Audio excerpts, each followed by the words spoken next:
Hey, welcome to Giraffe Academy. My name is Mike. In this course, I'm going to be teaching you guys everything you need to know to get started writing C++. C++ is one of the most popular programming languages around, and for good reason. It's an awesome programming language. It's actually a language that is closely related to the C programming language. In fact, C++ is essentially just like the next level of the C programming language. So if you're already familiar with the C programming language, then you're going to have no problem picking up C++. But even if you're not, C++ is a great first programming language to learn. And in this course, I'm going to teach you guys all of the core concepts for C++. We're going to start off just with the basics. We're going to, get everything set up. We'll install C++. We'll get you guys set up with the text editor, and I'll show you guys how to write your first program. Then we're going to get a little bit more advanced, so we'll start looking at things like variables, and we'll work with data. We'll even write a couple different programs and some little games. And then we're really going to get into the thick of it. We're going to learn all sorts of different programming structures, things like loops and if statements and classes and objects.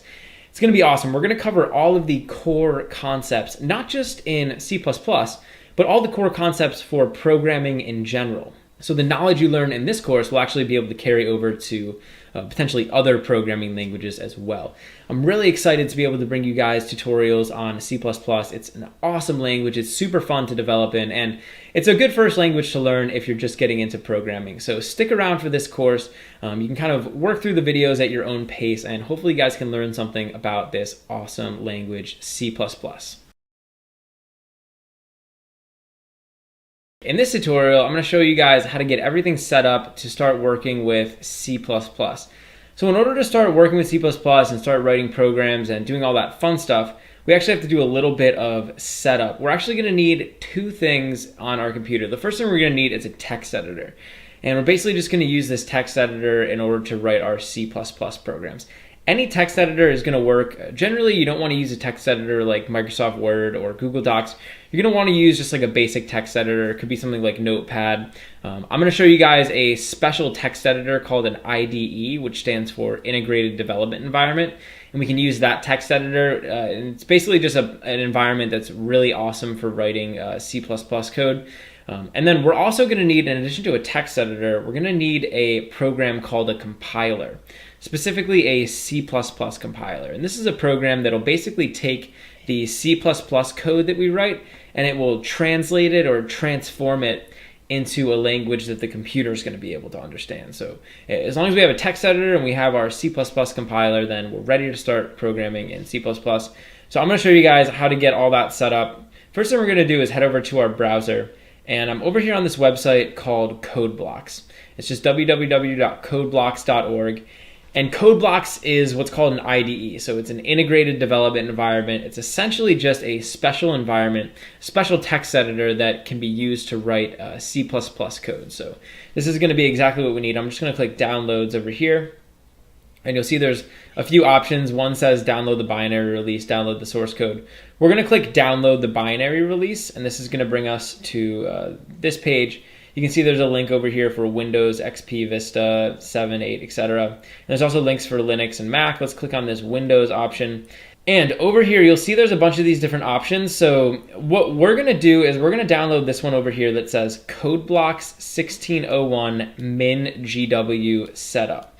And actually what's cool about this is it's going to include not only the CodeBlocks text editor, but this is also going to include that C++ compiler that I was talking about. So we can download both of those things in this one download for CodeBlocks. So this is the easiest way to do this as a beginner. So let's go ahead and download this. I'm just going to come over here and click on this link for SourceForge, and this should start downloading the file onto our computer. When CodeBlocks is finished downloading, let's go ahead and open that up. So I'm just going to head over to my downloads folder, and we can open that guy up. So you can see over here it says CodeBlocks 1601 MINGW Setup. Let's open this, and this should open up into an installer window. So let's click through this installer window, and we can just select all the default options, and this should start installing CodeBlocks on our computer. So once CodeBlocks is finished downloading, then we have everything we need on our computer to start writing in C++. And you can see over here, I just opened up CodeBlocks. And in the next tutorial, we're going to talk about how to set up your first CodeBlocks project and get started writing C++. In this tutorial, I'm going to show you guys how to get everything set up to start working with and start writing programs in C++. In order to set this up, we're actually going to need two different things. The first thing we're going to need is a text editor where we can write our C++ programs. And really for C++, you can use any text editor that you want. So a lot of people might use like something like TextEdit or maybe a different text editor. In our case, we're going to be using something called an IDE, which stands for Integrated Development Environment. And there's an IDE which is called CodeBlocks that is specially designed for writing C++ programs. So I'm going to show you guys how to download that. We're also going to need one more thing, which is going to be a C++ compiler. And basically this is just a program that takes our C++ code that we write and it translates it into a language that the computer can understand. So when we want to run our programs, when we want to execute the programs with the computer, we can use this compiler to translate the C++ that we write into computer code. So the first thing I want to do is show you guys how to get that compiler. And it's possible that if you're on Mac, you might already have it. But what we want to do is go up here to this search bar and we're just going to type in terminal. And I'm just going to click enter and this should open up the terminal. This is basically just a window or a program that we can use to interact with the computer using text commands. So down here, we want to check to see if we already have the C++ compiler installed. So you just want to type in gcc-v and just click enter.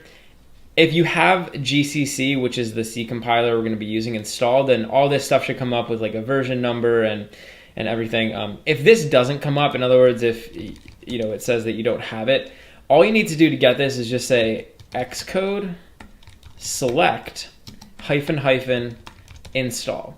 And this is going to go off and install everything that we need for C++. So I'm just going to click enter. And I already have these installed, so these are like command line tools. You can see I already have them installed. But if you don't already have them installed, then this will basically just prompt you to install them.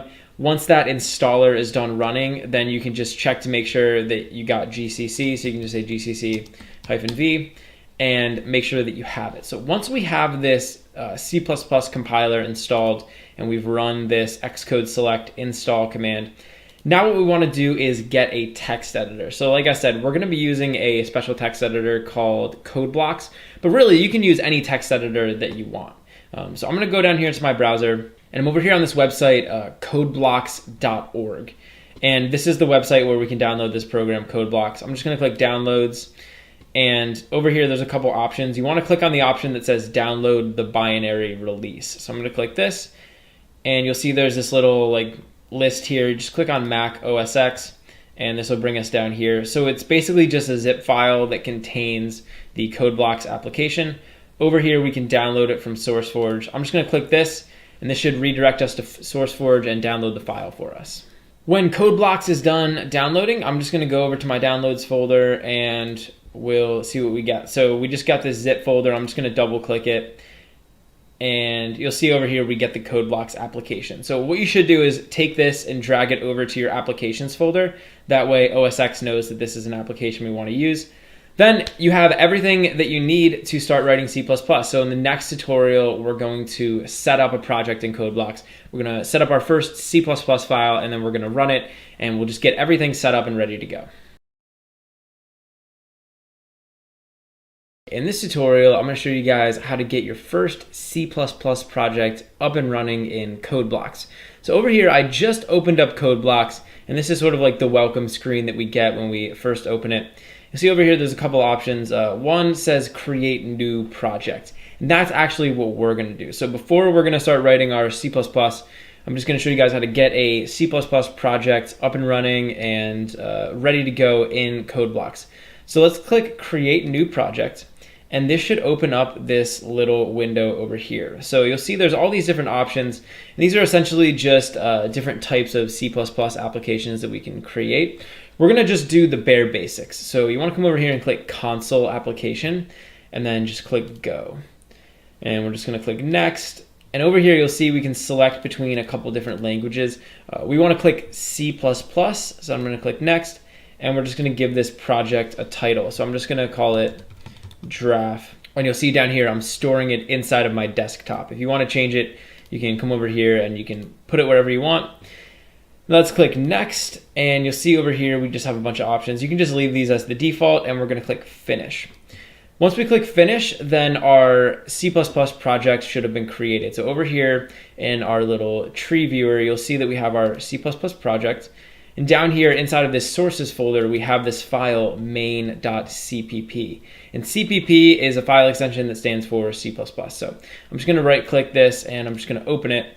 And you'll see over here we have a bunch of code that's already been included in this file.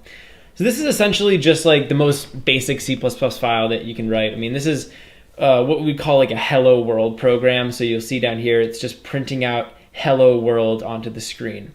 And don't really worry too much about what this stuff up here is. Really, let's just focus on this line down here. This line is actually going to print something out for us. So if I was to come over here, and I'm actually going to come up here in my editor and I'm going to click on this build and run option. So when I click this, a window should pop up and it should basically just say like hello world. You'll see down here this little black window popped up and it says hello world. So let's just go over some basic terminology. Generally, whenever we're going to run a program in C++, we're going to build the program and then we're going to run the program. Building the program basically means that we're taking all this code over here and we're converting it down into a language that the computer can understand. So the first thing we always have to do is build the file. Then what we want to do is run the file, which basically means we're telling our computer to execute all of the instructions that we wrote in our program. And there's a bunch of different ways we can do that here in CodeBlocks. You can click this little cogwheel up here, and that'll build your program. And then you can click this play button over here. That's going to run your program. But a lot of times, if you just wrote some new code and you want to test it out, you can just click this build and run option. And for the most part in this course, we're always just going to be, whenever I say we're running the program, I'm just going to click this button and we'll build it and run it at the same time. So like I said, this is a very basic C++ file. In the next tutorial, we're going to talk about like what all this stuff is. We're going to look at writing some of our own instructions, maybe modifying these instructions, and we'll kind of dive a little bit deeper into, you know, just sort of the bare basics. But for now, we have everything set up. So we have our C++ project set up. We have our first C++ file called main.cpp, and we're ready to start programming. In this tutorial, I'm going to talk to you guys about the basics of writing a C++ program. We're just going to talk generally about what programs are and how we can write them. And we're going to write a little program which is going to print out a shape onto the screen. So this is going to be pretty fun. But down here, I just have this basic program. And when I first created my C++ project in the last tutorial, we sort of got this basic program, and this was kind of given to us. And this is, you know, essentially just a very simple C++ program. So I'm going to walk you guys through essentially what we have here. We're going to talk about a couple different things, and then we'll start writing some code. So up here, we have these two lines of code. This is like hashtag include IOStream, and this one says using namescape std.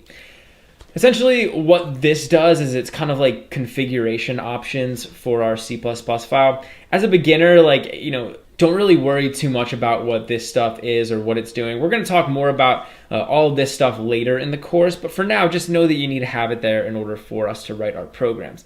Down here, we have this line. It says int main, and there's an open and close parentheses. This is actually what's called a function in C++. Again, don't worry too much about what a function is. I'm just kind of throwing out these words just so you're kind of familiar with hearing them. But essentially what this is it's a container for us to put the code inside of our C++ programs. So this function called main is a very special function because any lines of code that we put inside of here, in other words, any lines of code that we put in between these open and closed curly brackets is actually going to get executed when we run our program. So down here, I just have this thing. It says return 0. And again, don't worry too much about what this is. Just know that you need to have this in this main function. Over here, though, we have an actual line of code. So this says cout, and then it says hello world, then it says end L. And this is a basic line of code in our program. So again, any lines of code that we put in between these curly brackets for this main function is going to get executed when we run our program. So if I was to come up here and run my program, and I'm just going to click this build and run option right here, you'll see when the program runs, it prints out hello world. And you'll see this little window that opened up here. This is what we would call the console. And the console is basically just a little window that will output information. So whenever we run our C++ code, this console window is going to open up.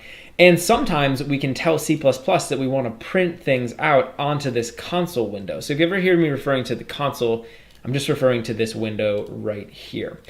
Now let's get down and start talking about programming. So again, any of the code inside this main function is going to get executed. And here we just have one line of code. So what I could actually do is I could copy this, and down below here I could say something else. So I could say just like my name, Mike. And now when I run this program, you'll see it's going to print out both of these things. So here on the first line, it prints out hello world. And then over here on the second line, it prints out Mike. And this is just sort of like basically how we could print something out to the console. And you'll see over here it says C out, and that stands for console out. And then over here you'll see we have this little line, it says end L. And this stands for end line. And basically what this means is we're ending the line where we're going to print out text. So you'll notice that we printed out hello world, and then on the next line we printed out Mike. So using these little print statements, I'm actually going to show you guys how we can write a little program that's going to draw a shape out onto the screen. So I'm actually going to go ahead and get rid of this text. And I'm just going to copy this guy here a couple times. So we'll make like 4 of these. And I'm going to print out a triangle onto the screen. So I'm just going to print a /, and then we'll do a space and a /, and I'm just going to keep doing this. And you'll see we're kind of drawing this little diagonal shape upwards. Now I'm going to use vertical bars, and we're going to go all the way down. So I'm just going to keep going like this. And down here, why don't we put some underscores, and then we'll put the last vertical bar. So you'll see over here, I'm actually writing out a bunch of instructions. And each of these instructions is telling C++ that we want to print out a different line onto the console. So now when I run my program, you'll see we're actually printing out this little triangle. So this is a very basic program, but you'll see just by using those 4 simple instructions, we were able to actually draw something out onto the screen. So let's talk about this. Essentially what's happening when we click that run button is C++ is going and it's looking inside of our program. And the first thing it's going to do is it's going to look for this main function right here. So it's going to look for this block of code, and that's basically just what a function is. It's going to look for this block of code called main, and inside of these open and close curly brackets, it's going to execute all of the instructions inside of there. And basically, when we're writing a program, all we're doing is we're just telling the computer a bunch of instructions. So we're giving the computer a bunch of instructions that we want it to carry out. So imagine that, for example, in real life, like you were using a recipe or something. A recipe is a lot like a program. A recipe has a list of instructions, and if you follow those instructions correctly, then you end up with like something delicious. That's basically what a program is. Program is just a collection of instructions that we're giving to the computer. And we can give the computer simple instructions like this, and we can do something simple like draw out a shape. But as we go through this course and we learn more and more complex instructions, and we learn how to use them together in unison with each other, we're going to be able to tell the computer to do a bunch of complex things. So the next thing I want to talk to you guys about is the order that these instructions get executed. So just like if you were following a recipe and you would start with the first instruction and you'd go down to the last instruction, the computer is going to execute these instructions in order. So it's going to start with this instruction, and basically here we're just telling the computer, or we're telling C++ that we want to print this line of text out onto the screen. So C++ is going to do this, and then once it's done with that, it's going to move on to this instruction, it's going to print this out onto the screen, etc. It's going to keep doing that. So actually, let me show you guys. If I was to get rid of this line and I was to put it up here, now you'll see when we run our program that we're going to print out a funky looking shape. So instead of this base being down at the bottom here, we're going to print it out on the top. And that's because we changed the order of the instructions. So again, all a program is it's just a set of instructions that we give to the computer. That's it. It's very simple. The more complex instructions that we can give the computer, and the more ways that we're able to combine those instructions in different ways, the more complex our programs are going to be. So as we go through this course, I'm going to be teaching you guys all sorts of more complex instructions. We're going to learn different ways to do different things, and we'll use real world examples to build little applications, and you'll end up learning a bunch along the way. In this tutorial, I'm going to talk to you guys about using variables in C++. Now, a lot of times when we're writing programs in C++, we're going to be dealing with all different types of data and information. And a lot of times when we're dealing with that data and information, it can be kind of hard to keep track of. And a variable is basically just a container where we can store different pieces of information or different data values in our programs, and it makes it a lot easier for us to manage and maintain and use that data. So I'm going to show you guys an example, and I'll show you guys basically how variables are useful and how we can use them in C++. So down here, I have a very basic program that I've written out. You'll see down here, I'm basically just printing out a bunch of lines of text. It says, there once was a man named George. He was 70 years old. He liked the name George, but did not like being 70. So this is basically like my little story here. And you'll see I can run my program, and this is a valid program in C++. It basically just prints out the story, and we have all of our information. So, this is a pretty nice C++ program. It serves its purposes. But let's say that I'm looking at my story, and I'm thinking, maybe I want to change the character's name, right? So maybe I don't like the name George. Maybe I want to change it to a different name. So what I could do is I could go through and I could manually change it in each line of code. So I could come here where it says George, and I could change it. Let's say we want to change the character's name to John, right? So I can change it to John. I'll keep looking through the story. Down here it also says George, so I'll change it to John. And there we go. We've changed the character's name. We've officially updated it. Let's say maybe now I'm thinking to myself, I think I want to make the character a little bit younger. Instead of 70, why don't we make John 35? So I can do the same thing. I can go in and manually change the value of 70 to 35. So we can come over here and we can say he was 70. We'll change this to 35. And we'll say did not like being 70. Okay, so we'll change that to 35 as well. So now we've officially updated our story. We've changed the character's name, and we've changed the character's age. Here's the problem though. In order to make those changes, I had to manually go through and individually edit each one of the places where the character's name showed up or the character's age showed up. And imagine that instead of having a story that was only 4 lines long, I had a story that was like hundreds of lines. And we mentioned the character's name hundreds of times, and we mentioned their age hundreds of times. Well, all of a sudden, it becomes a lot more difficult for me to manage those pieces of information. So it's difficult for me to manage the character's name and the character's age. Right? If I had a story that was hundreds of lines long and we mentioned the character's name 100 times, having to go and modify and update that name would be a very tedious task because I'd have to go through and essentially just do it manually. And this is where something like variables come in. A lot of times in our programs, we're going to have different pieces of information, different data values that we want to keep track of and we want to be able to manage. So what we can do is we can take those pieces of information and we can put them inside of containers called variables. And a variable, like I said, it's just a container where we can store a piece of data, and it'll make it a lot easier for us to use and manage that piece of data in our programs. So I'm going to show you guys how we could create a variable that could store the character's name and the character's age, and you'll see why this can be useful in something like this. So over here, I'm going to create a couple of variables. When we create a variable in C++, we actually have to tell C++ a couple things. The first thing we have to tell C++ is what type of information we want to store inside of the variable. Now, in the next video, I'm going to talk to you guys all about the different types of data that we can use in C++. But for now, I'm just going to show you guys 2 types of data. The first type of data that we can store inside of a variable is called a string. And that basically means it's a string of characters. So it's like plain text. So this down here where it's saying there once was a man named John, this is a string, right? It's plain text in our program. A lot of times we're going to be dealing with strings. So I'm going to create a string variable.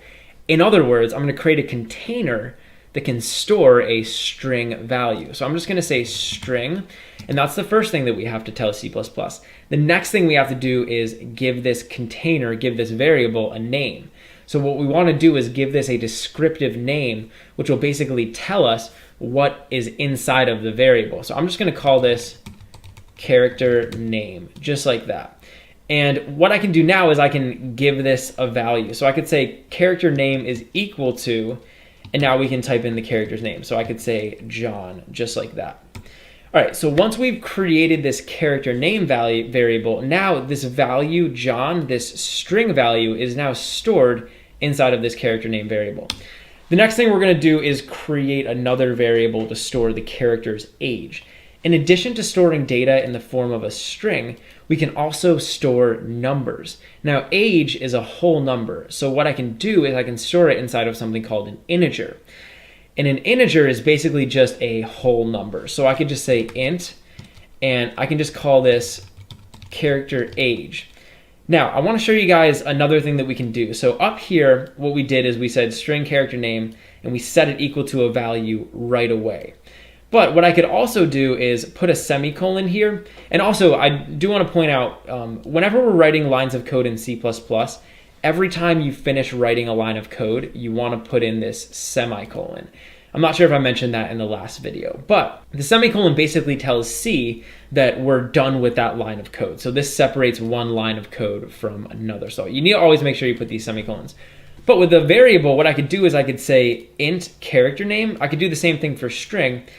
And then I could go on to a new line and I could give this a value. So I could say like character age is equal to, and now I'm just going to type in a number. So we said that John was going to be equal to 35. And you'll notice when we use numbers, we don't have to surround these with quotation marks. We just can type out the number. So now we have two variables, and I showed you two different ways that we can create them.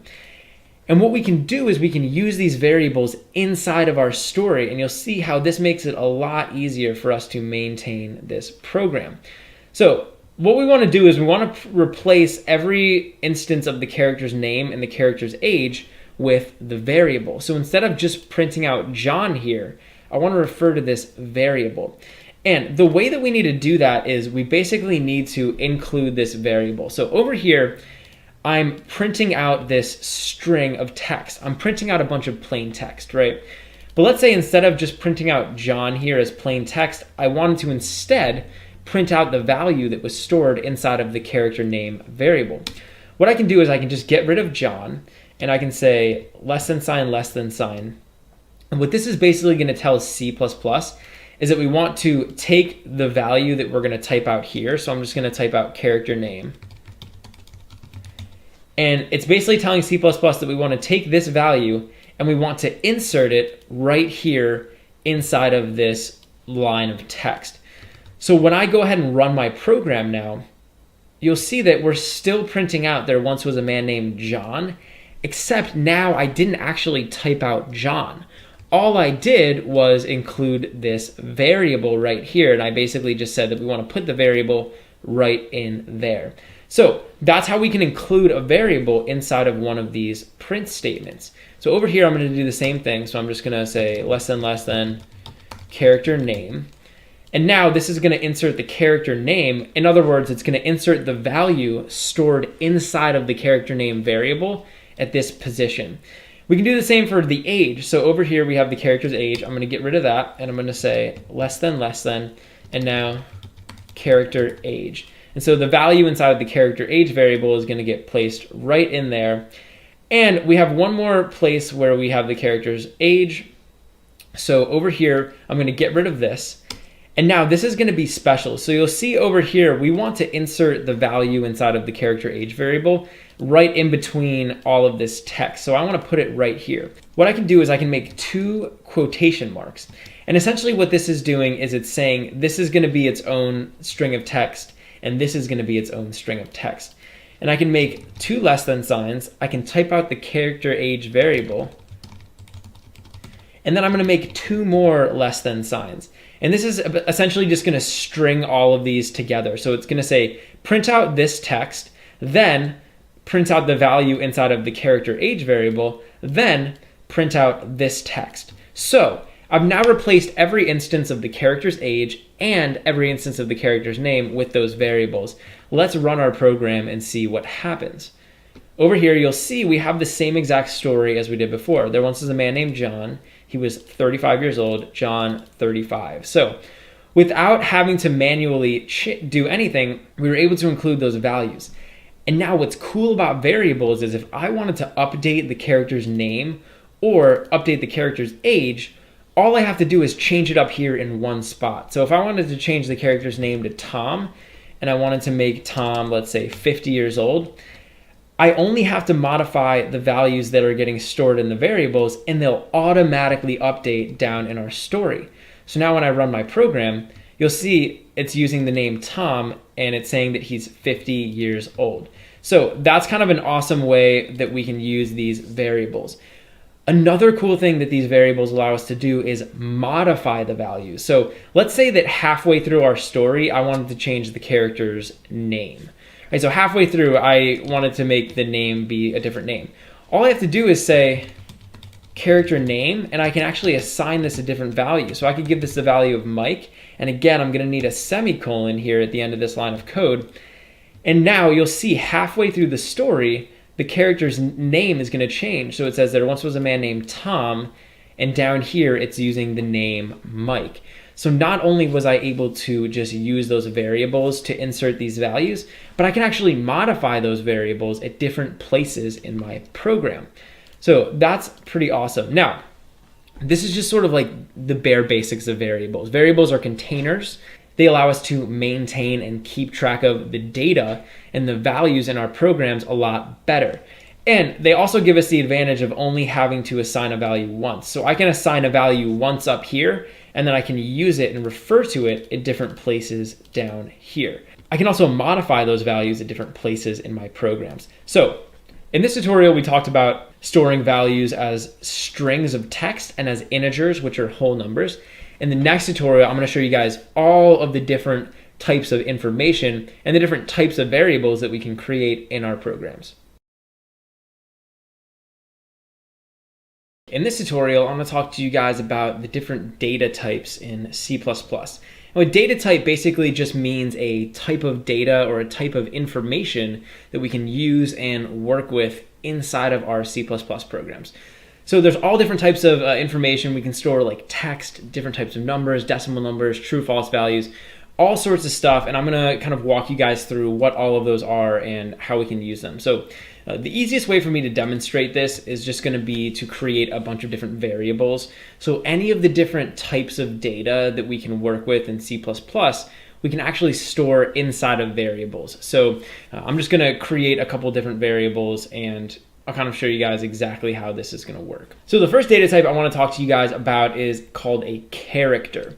And a character basically allows us to represent one single character. So the way we can create a character variable is just by saying char. And now I want to give this a name. So let's just call it like grade or something. And whenever we create a character, we're going to use these single quotation marks. So I can store any like regular character that I would want inside of here. So, you know, essentially any character that you can think of, you could store in here, and then we're going to include this semicolon. So that's basically like the character data type. And in addition to just storing one single character, there's going to be a lot of situations where we're going to want to store like more than one. And what we can actually do is use something called a string. And a string is basically just a string of characters. So it's, instead of just being one single character, it's like a bunch of different characters. So this would be like essentially just plain text that we would see in a program. So I could just say string, and we could just call this like phrase. And when I create a string, I can use these double quotation marks. So I could say like Draft Academy or something. And now we're going to be able to store, instead of just one character, a bunch of different characters. So there's different situations where you might want to use either like a char or a string. But for the most part, I think strings are probably a little bit more commonly used than chars. So instead of just plain text, we can also store and work with numbers. So essentially there's two different types of numbers, or two basic types of numbers. There's whole numbers, and then there's decimal numbers. Some people will also call those floating point numbers. A whole number is like a counting number. So think like 1, 2, 3, 4, 5, right? They're just whole numbers, solid numbers. There's no decimal points, right? Then we have decimal numbers. So it'd be like 0.5 or 1.267 or 10.11. Basically a number that has a decimal point after it. When we work with these different numbers, C++ is actually going to distinguish between them. So the first type of number we can work with is an integer. So I could just say int, and this could be like an age or something. So whenever we're creating a number, we can just type out the number. So I could say like 50. And you'll notice I don't need any quotation marks. I don't need anything special surrounding this. I can just type out the number. In addition to positive numbers, you can also use negative numbers. But anytime we're using an integer, you can't have a decimal point. So you can't do anything with decimals. These are just going to be solid whole numbers. If you want to work with a decimal, you have two basic options. So there's two data types that represent decimals in our programs. The first is called float. And this basically just stands for like floating point number. The second one is called double. Now, you'll hear different people talk about these different data types. The main difference is just how many decimal points they can store. So a double can store more decimal points than a float. So if you need a number to be very specific as far as like how many decimal points you can take it to, then you definitely want to use a double. And I would say for the most part as a beginner, just only worry about doubles. Floats will be used more in specific circumstances, but as you're just learning this language, really just worry about doubles. So we could just say double like GPA, and I could set this equal to like 4.5 or like 2.3. Basically, I could make this any decimal number that I wanted. Keep in mind, you could also do like 2.0, so it doesn't have to be like a different number decimal. And again, you can make these negative, that's no problem. So ints are going to be what we're going to use for whole numbers. For the most part, doubles are going to be what we're going to use for decimal numbers. So that covers text and numbers. And just with those two data types, with text, we can use characters and strings, and then ints and doubles, you can represent like just about any type of information in your programs. But C++ is awesome, so they're actually going to give us another data type, which is called a Boolean. And a Boolean is maybe not as intuitive as like text and numbers. A Boolean is actually what we would call a true-false value. So when we're writing our programs, there's actually going to be a lot of situations and circumstances where we want to represent true or false data. And a Boolean is just a special word for true or false, right? So I could say BOOL, that stands for Boolean, and we could create a variable like isMale, right? So this variable isMale is going to store a true or a false value inside of it. And this will basically tell us whether or not someone is male. So in my case, I could say true because I am a male, right? So you'll see how this can kind of come in handy for different things. Like we could say something is true, or we could say something is false, and that allows us to represent a certain type of information. I could also say false over here, and that's going to be the opposite. So these are going to come in handy a lot, these true, false values, and we can use Booleans to represent them. So for the most part, these are the basic data types. Now there's a couple other data types that we could also get into, but I think 99% of the time as a beginner, as somebody who's learning C++, don't concern yourself with anything that you don't have to. So Booleans, doubles, which are just decimal numbers, ints, which are whole numbers, strings, which is plain text, and chars, which are just single characters. That's what we're going to be working with. So as we go forward in the course, we're going to be working with all this different type of information. Now, I want to point out one more thing. So I'm actually just going to make a little print statement here. And, this is a basic statement. So if I wanted to, I could print out any one of these variables. Like if I could print out grade, for example, and this is going to go ahead and print that out onto the screen. You'll see over here, we're just printing out A. But we don't have to store this information inside of variables. So if I wanted, I could just type in a string down here, right? I don't have to store it in a variable, and this is what we would call a constant. So I don't need to store it inside of a variable. I could also, type out like false, or I could type out a number like 4.5, or I could type out an integer, or I could type out a character. Like, you don't have to put these things inside of variables. A lot of times you can just use like straight up like that. And this is what we would call a constant. But a lot of times you're going to want to store information in variables because it's really useful. And obviously when you do that, you have to declare the data type, and you have to tell C++ what type of data you want to work with. In this tutorial, I'm going to talk to you guys about the ins and outs of working with strings in C++. Now, in the C++ programming language, one of the most common types of data that you're going to be working with are going to be strings. And strings are basically just plain text. So any type of plain text that we want to represent or work with in our program is going to be considered a string. So down here, you'll see I have this little program set up, basically just printing out a couple lines. So the way I can create a string is just by using an open and closed quotation marks like this. So I can basically type out whatever I want. If I wanted to, I could type out Draft Academy. You'll see now I'm printing out Draft Academy and hello. If I was to run my program, you'll see that we print out Draft Academy and hello. First thing I want to show you guys is has to do with this cout line of code over here. So you'll notice here it says end L right here. And basically when we put end L right there, it tells C++ that we want to print a new line after we print whatever is in here. So if I was to get rid of this and I just said cout Draft Academy, now what you'll see is that hello is going to get printed on the same line as Draft Academy because we didn't put end L, so we didn't put a new line. If I wanted to, though, I could actually manually come in here and specify a new line by saying a \n.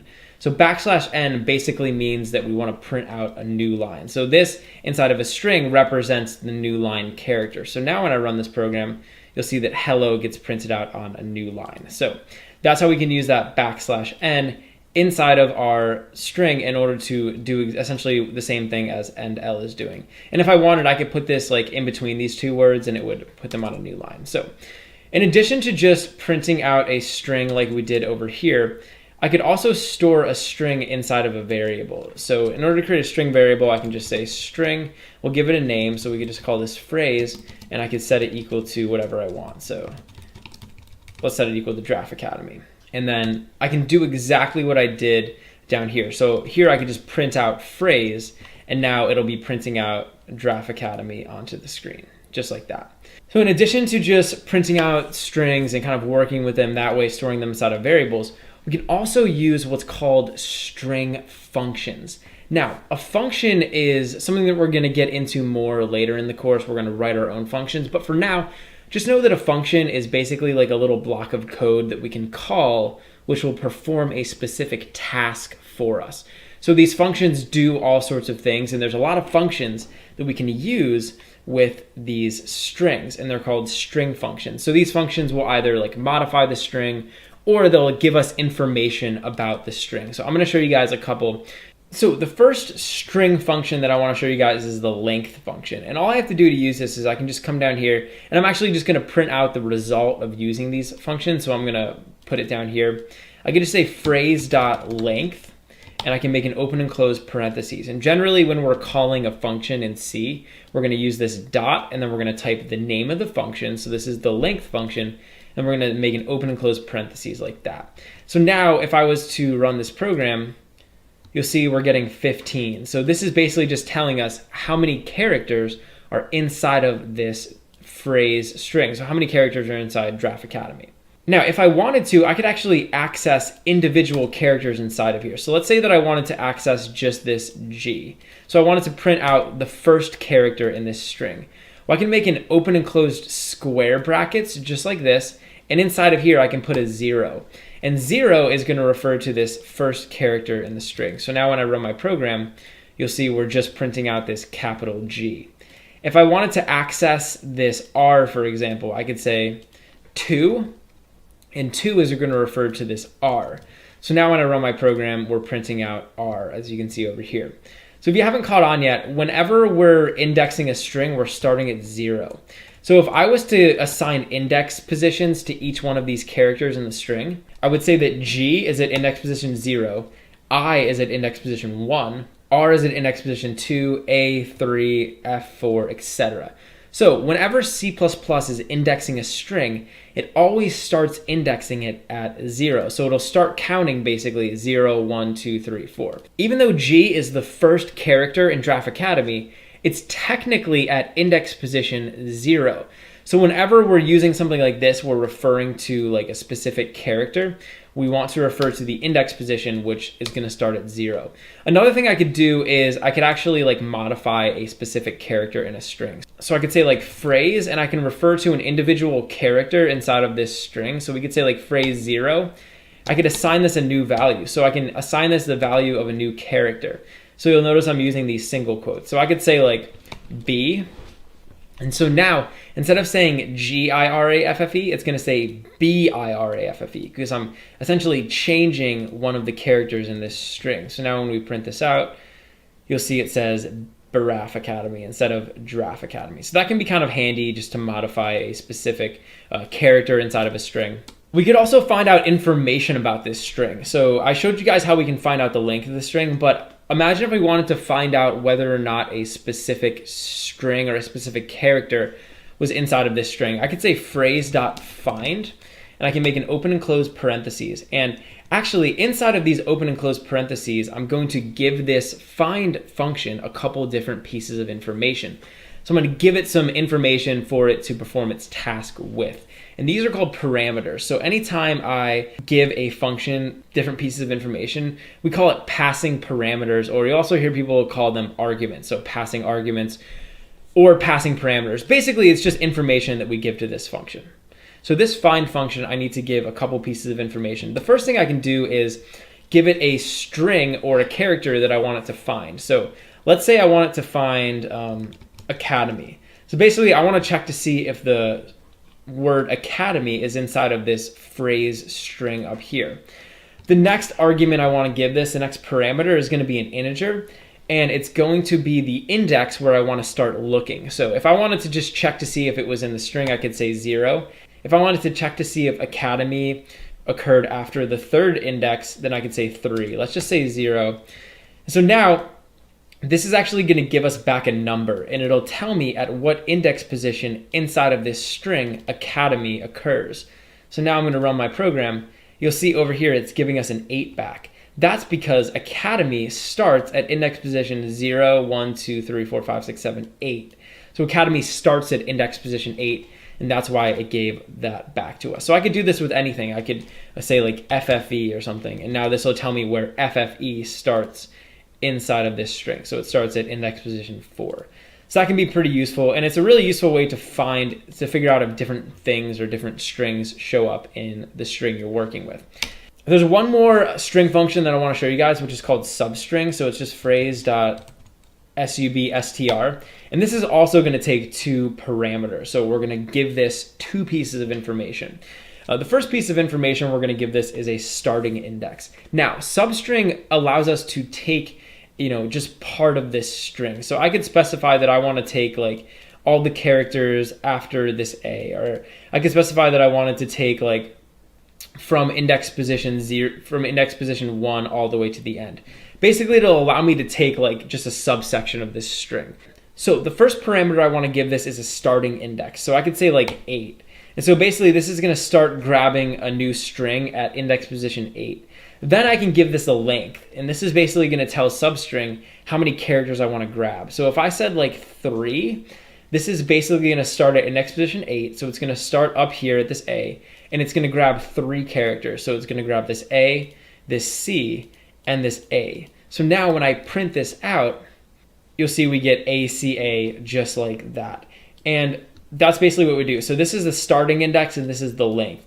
And one of the cool things we could do is we could actually take this and store this substring in another string. So I could say like string phrase sub, just like that.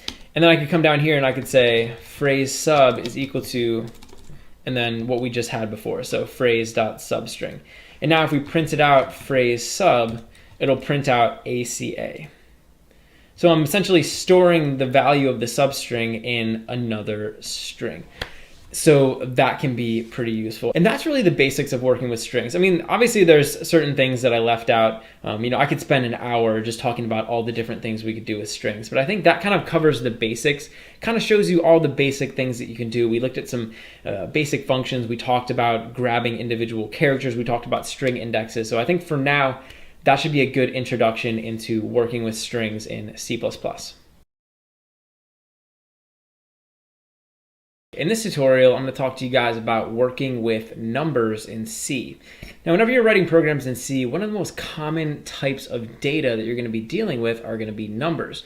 So these could be things like whole numbers or decimal numbers. Basically, I'm going to give you guys a full overview of how to work with numbers. We'll talk about the basics. We'll look at how we can use different mathematical functions in order to do different mathematical operations with our numbers. So this is going to be a pretty cool tutorial. Now, down here, I'm just going to talk to you guys about the basics. There's really two types of numbers in C that we deal with: whole numbers and decimal numbers. And whole numbers are basically referred to as integers, and decimal numbers can be referred to as two things, either floats or doubles.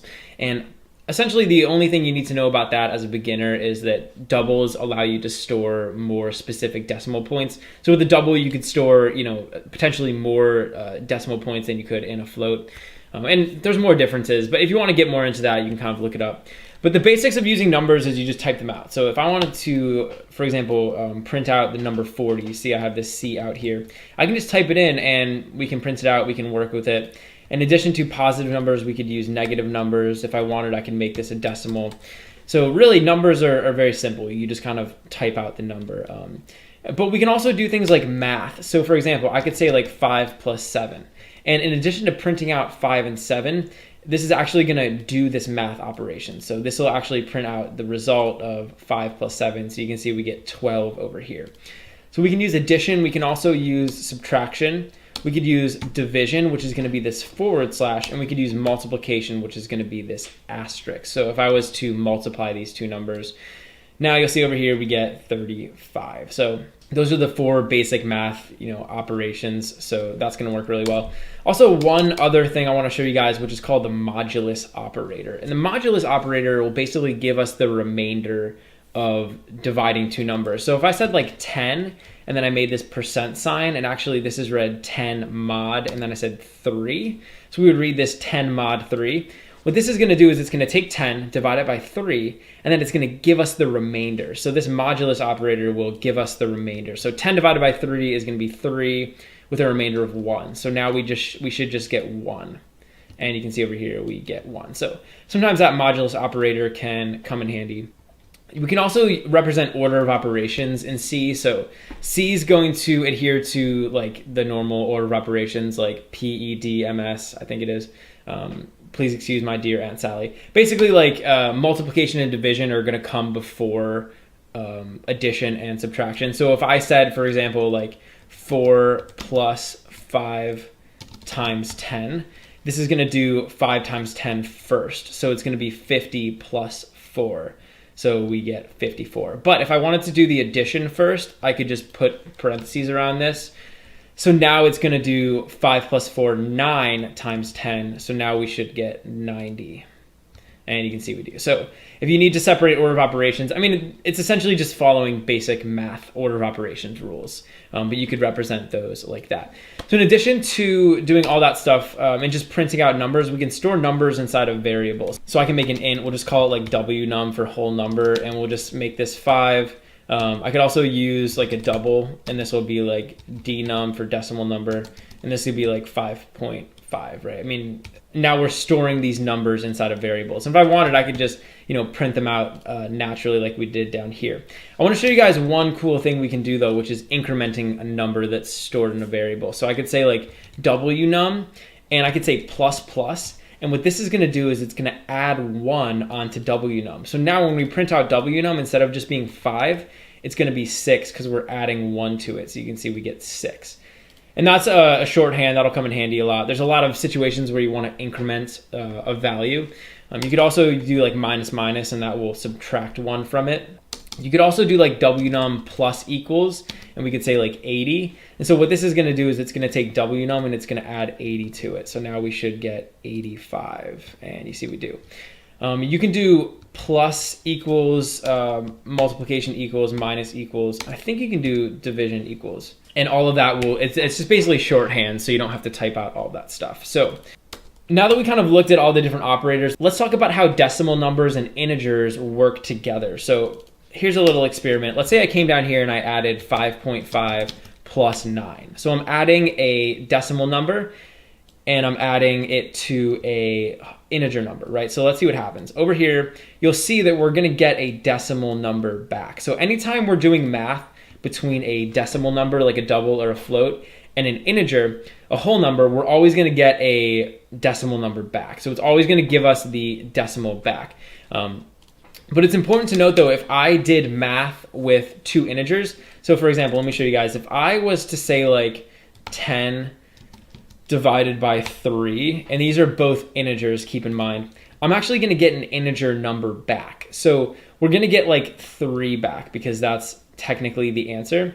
But here's the thing, this isn't actually the answer. Really what it is it's 3 with a remainder of 1. But because we did the math with two integers, we're going to get an integer value back. If I was to make one of these a decimal number, or even if I made both of them a decimal number, now we're gonna get back the actual like full answer. So it's gonna be 3 with 3 repeated, just like that. So you can see if we do math between just two integers, we're always getting an integer back, even if that's not like fully the correct answer. In different circumstances, you're gonna wanna do that. In other circumstances, you're not, but just keep that in mind. So that's kind of how integers and decimal numbers interact with each other. So now what I wanna do is show you guys how we can use different math operations. So it generally, just with math, there's all sorts of different operations. So you could do like square root, you could take a number to a power, we could round a number. And in C, there's actually these things called functions, which can do all that stuff for us. A function is basically just a collection of code that we can call that will perform a specific task. And we're gonna talk more about functions later.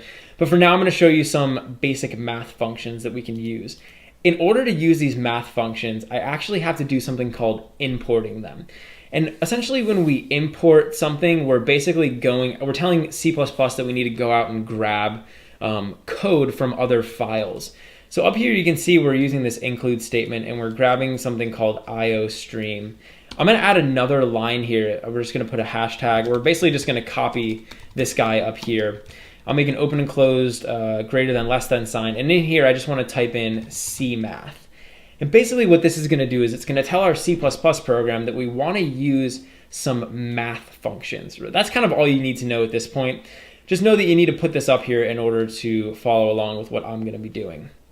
So down here, we can now use a bunch of different math functions, essentially just math operations. So for example, I could say like POW, and what this will do is it'll take two arguments. So in here I could pass two numbers, like I could pass a 2 and I could pass a 5. And what this will do is it'll take 2 raised to the power of 5, and it's just gonna print that out. So when I run my program, you'll see we're getting 32. So 32 is 2 raised to the 5th power.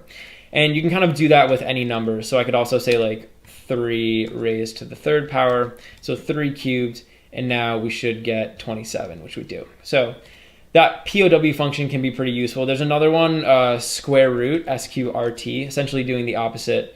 So we could say like square root 36, and now this is gonna give us the square root of 36 back, which is gonna be 6.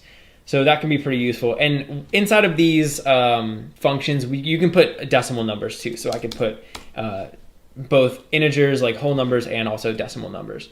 There's another one which is called round, which is gonna round a number. So if I put like 4.3 inside of here, this will return the rounded number. So you see we just get 4, and this will follow normal rounding rules. So if I change this to 4.6, now we should get 5 back. There's a couple other of these functions which will similarly like round decimal numbers. I could say CEIL, and what this will do is it'll automatically just round the number up. So even if this was like 4.1, this will round the number up to the next highest whole number. So you'll see here we get 5. You could do the opposite, which is floor. So if I could just say floor here, if I put a 4.8 in here, normally it's supposed to round up, but now it's gonna round down because we're using that ceil or that floor function. So those can be pretty useful. And there's one more I wanna show you guys, which is called fmax. And fmax is gonna take two numbers. So I can pass in like a 3 and a 10. And this will tell me which one's bigger. So this will return back to us the bigger of the two numbers. So now when I run this program, you'll see it's giving us a 10 back because 10 was the bigger number. And a lot of circumstances in C, you're going to have two numbers. You might not know which one is bigger, so this can be really useful to tell us. And you could also use fmin, which will do the opposite. So this will tell us what the smallest number that we passed in was. And you can see we get 3 over here.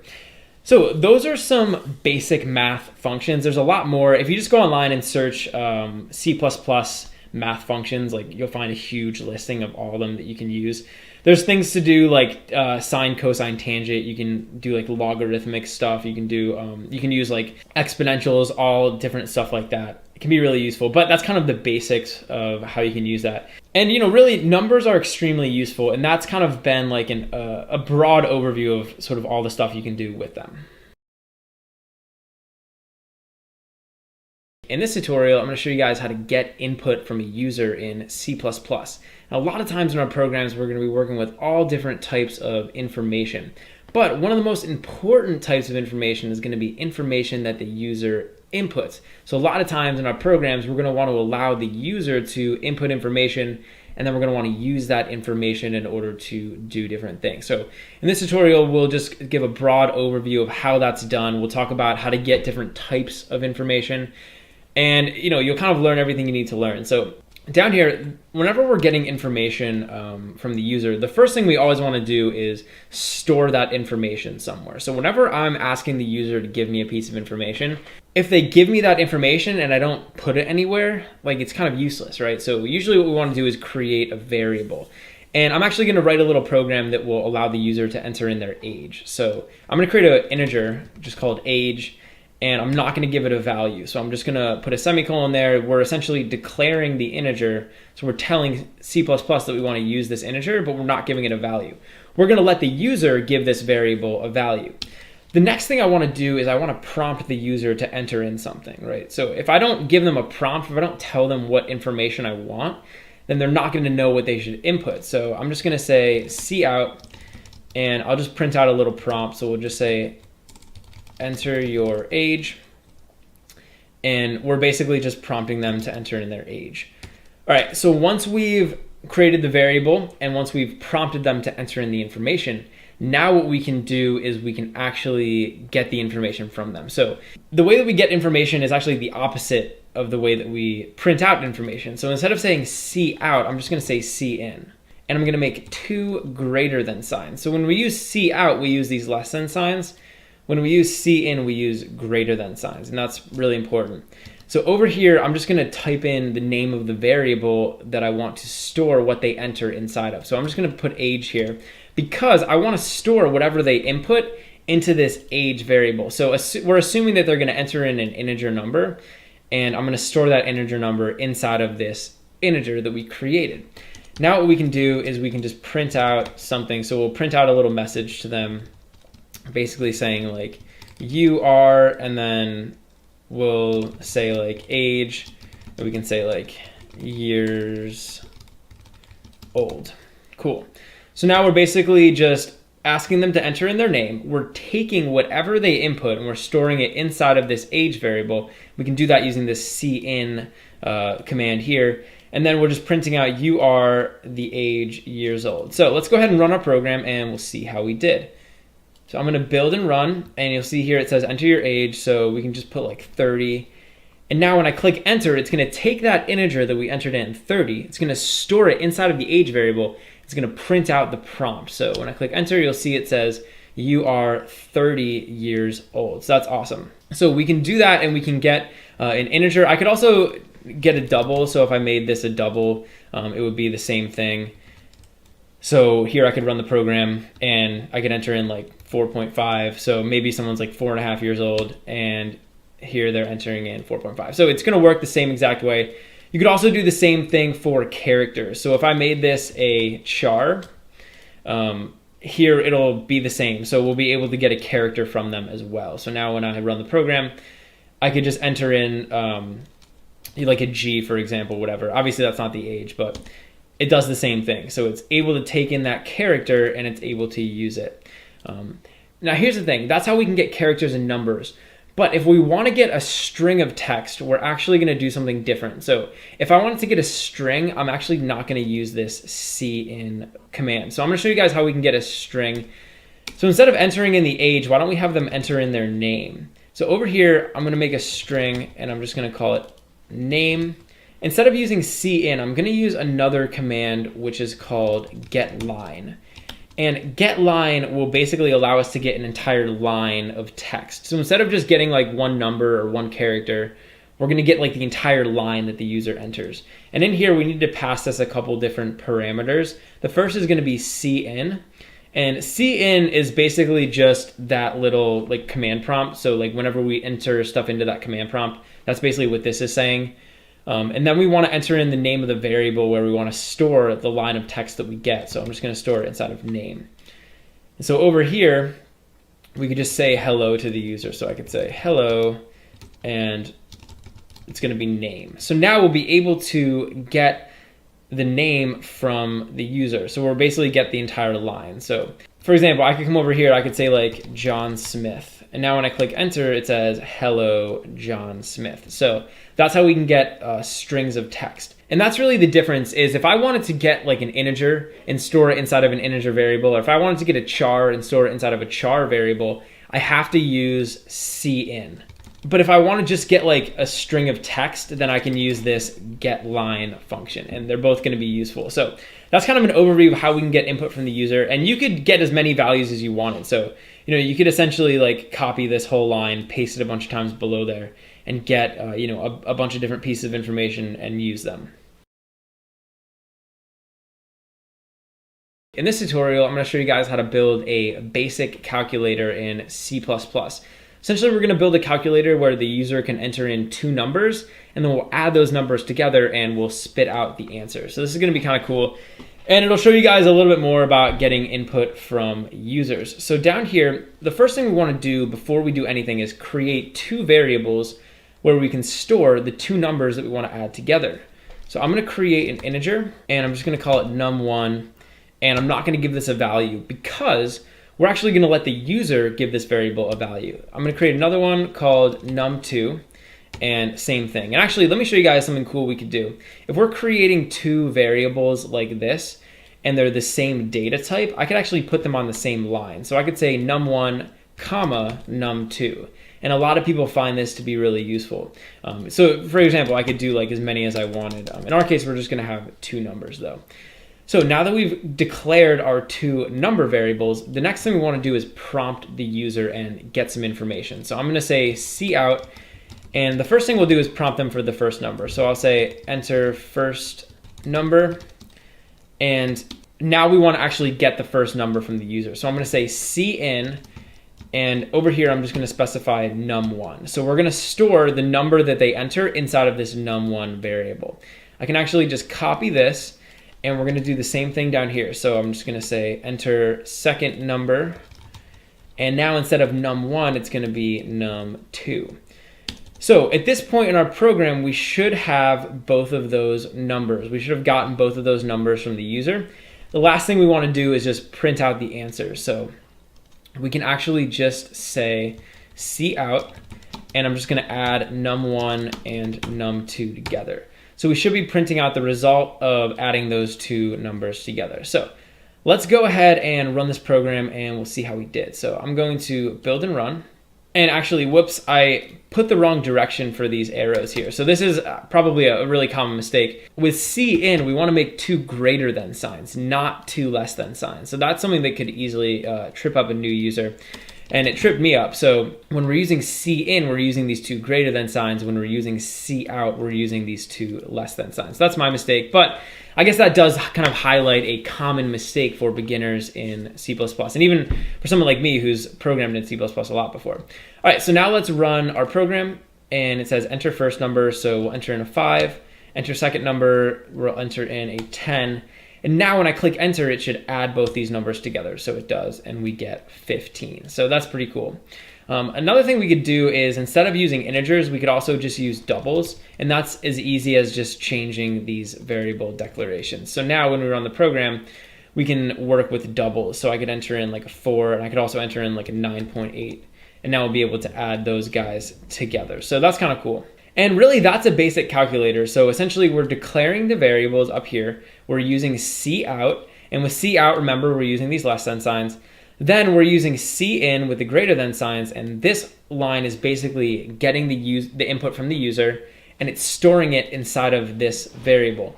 We're doing that twice, and because we stored these as doubles or before integers, we're able to add them together and print out the answer. So that is the basics of building a calculator. Actually, later in the course, I'm going to show you guys how we can build an even cooler calculator that'll be able to add, subtract, multiply, and divide, and the user will get to decide. In order to build something like that, we're going to have to learn some more stuff. So stick around and we'll learn how to do something like that later in the course.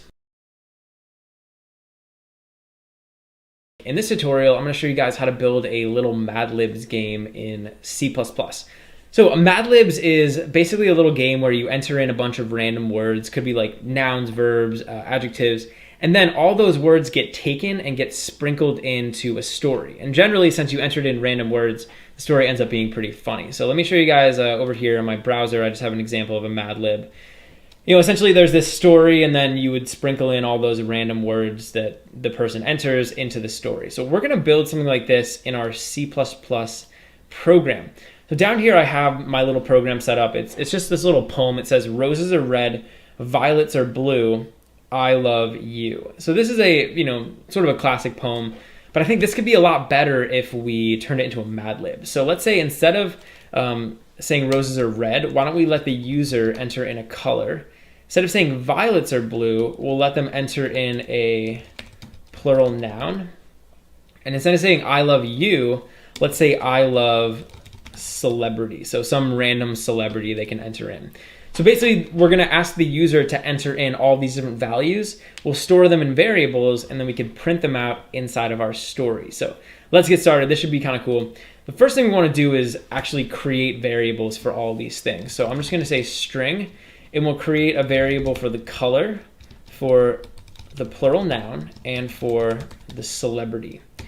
All right, so now we've basically told C++ that we're going to use all these variables, but we need to give them values, and we're actually going to let the user give them values when they enter in all those things. The first thing we want to do when we want to get input from the user is we're just going to say cout, and we're going to print out a prompt. So I'm basically just going to say enter a color, so we're going to have them enter in a color. Now we want to actually get the color that they input, so I'm just going to say get line, and in here we're just going to say cin. And that's basically just standing for like that console input. So whenever we input text into the console, so it's going to get whatever gets inputted into there. And then we're going to store it inside of this color variable. So this will get the line of text that they enter. And I'm actually just going to copy this, and we'll do the same thing for all the other values. So we're going to say enter a plural noun, and we'll store that inside of the plural noun variable. And then down here, we're going to do the same thing for the celebrity. So we'll store that in the celebrity variable. All right, so we're declaring the variables, we're printing out our prompts, and then we're getting the input from the user using this getLine function. Last thing we need to do is modify this part of the program. So instead of saying roses are color, we're actually going to put the color that they entered into the story. Same thing for this plural noun. So I'm just going to say plural noun, and you can see how that gets placed in between these less thans. And then I love celebrity, we're going to actually put in the celebrity variable. Cool.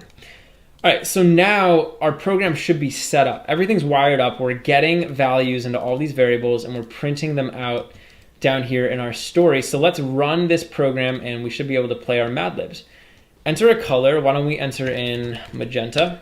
Enter a plural noun. Let's do microwaves. And enter a celebrity. Why don't we do Tom Hanks? So now when I click enter, all of the values are going to show up in our story. So it says roses are magenta, microwaves are blue, I love Tom Hanks. Awesome. So our Mad Lib worked, and we are ready to go. So that's essentially how you can build a Mad Lib. I mean, it's as easy as getting different inputs from the user and printing them out inside the story. But this is a very simple Mad Libs. I mean, I'm sure you guys could see that you could ask the user for like 20 different words and print them out into some huge long story, and it's going to work out the same way. So this is an awesome way to create our Mad Libs game. In this tutorial, I'm going to talk to you guys about using arrays in C++. A lot of times when we're writing programs in C++, we're going to be dealing with large amounts of data. And one way that we can keep track of and manage that data is by using something called a variable. But the one thing about variables is that generally you can only store one value inside of a variable. So if I create like a character variable, I can only store one character in there. If I create an integer variable, I can only store one integer in there. A lot of times though in C++, we're going to be dealing with huge amounts of data, and that's where arrays can come in. Array is basically a container, a lot like a variable, but unlike a variable, arrays can hold multiple data values. So an array could hold like a list of thousands or millions of pieces of information. And generally we could put pieces of information that are related to each other in some way inside of the same array. So I'm going to show you guys how we can create arrays and how we can work with them. You create an array a lot like you create a normal variable. So the first thing we have to do is tell C++ what type of data we want to store inside of the array. So I'm just going to make an array of integers. So I can just say int, and again, just like a variable, we're going to give this a name. So I could say like lucky nums, right? And this would be an array of lucky numbers. Now, here's where this gets different from a variable. When we're creating an array, we always want to put an open and closed square bracket after the name. So after lucky nums, we're going to put this open and closed square bracket. And that basically tells C++, okay, they want to create an array. So they want to be able to store multiple pieces of information inside of this container. Now I'm just going to say equals, and the easiest way to create an array is just to assign it some default information right off the bat. And I can just make an open and closed curly bracket, and inside of here I can just start typing out the information that I want to store. So let's say I want to store like a list of numbers. I could say like 4, 8, 15, 16, I don't know, 23, 42. Right? So I'm storing all of these numbers inside of this single container. So unlike a variable where we could only store one number, now I'm storing a whole list of numbers. And we would refer to these as elements in the list. So 4 would be the first element in the list, and then we would delineate the next element using this comma. So now we have the second element, 8, 15, 16, etc. So these are all going to be elements inside of our array. Now, down here, I'm going to show you guys how we can access individual elements. So I'm just going to say cout, and let's say that I wanted to access one of these particular elements. So let's say I wanted to access like this first element here inside the array. Because what good is the array if we can't access the information inside of it, right? I can just say lucky nums, and I can make an open and closed square bracket. Now, inside of this open and closed square bracket, I can put the index of the element inside the array that I want to access. So if I want to access this first element in the array, I just need to put its index in here. That's going to be 0. So now when I run my program, you'll see we're printing out 4. We're printing out that first element in the array. If I wanted to get access to this 15, it's going to be 0, 1, 2. It's going to be at index position 2 inside of this array. So now when I run my program, we get that 15. So if you haven't caught on by now, when we index these arrays, we start with index position 0. So I would say that 4 is at index position 0, 8 is at index position 1, 15 is at index position 2, 16, 3, etc. So we would always say that the first element in the array is actually at index position 0. And if you're familiar with how strings are indexed in C++, it's the same exact thing. So that's how we can access an individual element in the array. We could also modify an element in the array. So I could say like lucky nums, and like let's say I wanted to change the first element. I could say lucky nums 0, and I could give this a different value. So I could set this equal to 19, for example. Now down here, when I print out lucky nums 0, I'm actually going to be printing out, and actually typo, whoops. I'm actually going to be printing out 19. So you can see we were able to modify one of the indexes inside of that array. Another thing we can do with these arrays is I can give them a size. So normally if I just create the array like this, where I just say int lucky nums and an empty square brackets, the array is only going to be able to store the elements that I declare over here. But a lot of times when you're making these arrays, you might not know what all the elements should be. So over here I could put in a number, like I could say like 20. And essentially what I'm doing here is I'm telling C++ that I want to be able to store 20 elements inside of this lucky nums array. So over here, I don't have 20 elements yet. I only have elements 0, 1, 2, 3, 4, 5. So what I could actually do is I could add more elements into here. So I could say like lucky nums 6 or lucky nums 10, and I could give this a value. So I could give lucky nums 10 the value of 100. And now down here, if we printed out lucky nums 10, it's going to be printing out 100, as you can see. Another thing you can do is just not give this any info right up front. So I could get rid of all of these, and I could just put a semicolon here. And then down here, I can give all these different values. So I could say lucky nums 0 is equal to 100. And now I could, essentially just assign all of the elements after we declare it. So like I said, a lot of times you might not know exactly what's going to go in the array when you declare it. And so you can just basically tell C how many items you want to hold in there, and then you can just fill the array up as you go. But that's really the basics of arrays, and arrays are very simple. So this is a very simple way to store multiple pieces of information. In this tutorial, I'm going to talk to you guys about using functions in C++. A function is basically just a little collection of code that performs a specific task. So a lot of times in C++, when you're writing a bunch of code out, you'll have code that's designed to do a certain thing. Right? So you might have like 4 or 5 lines of code that's supposed to do something.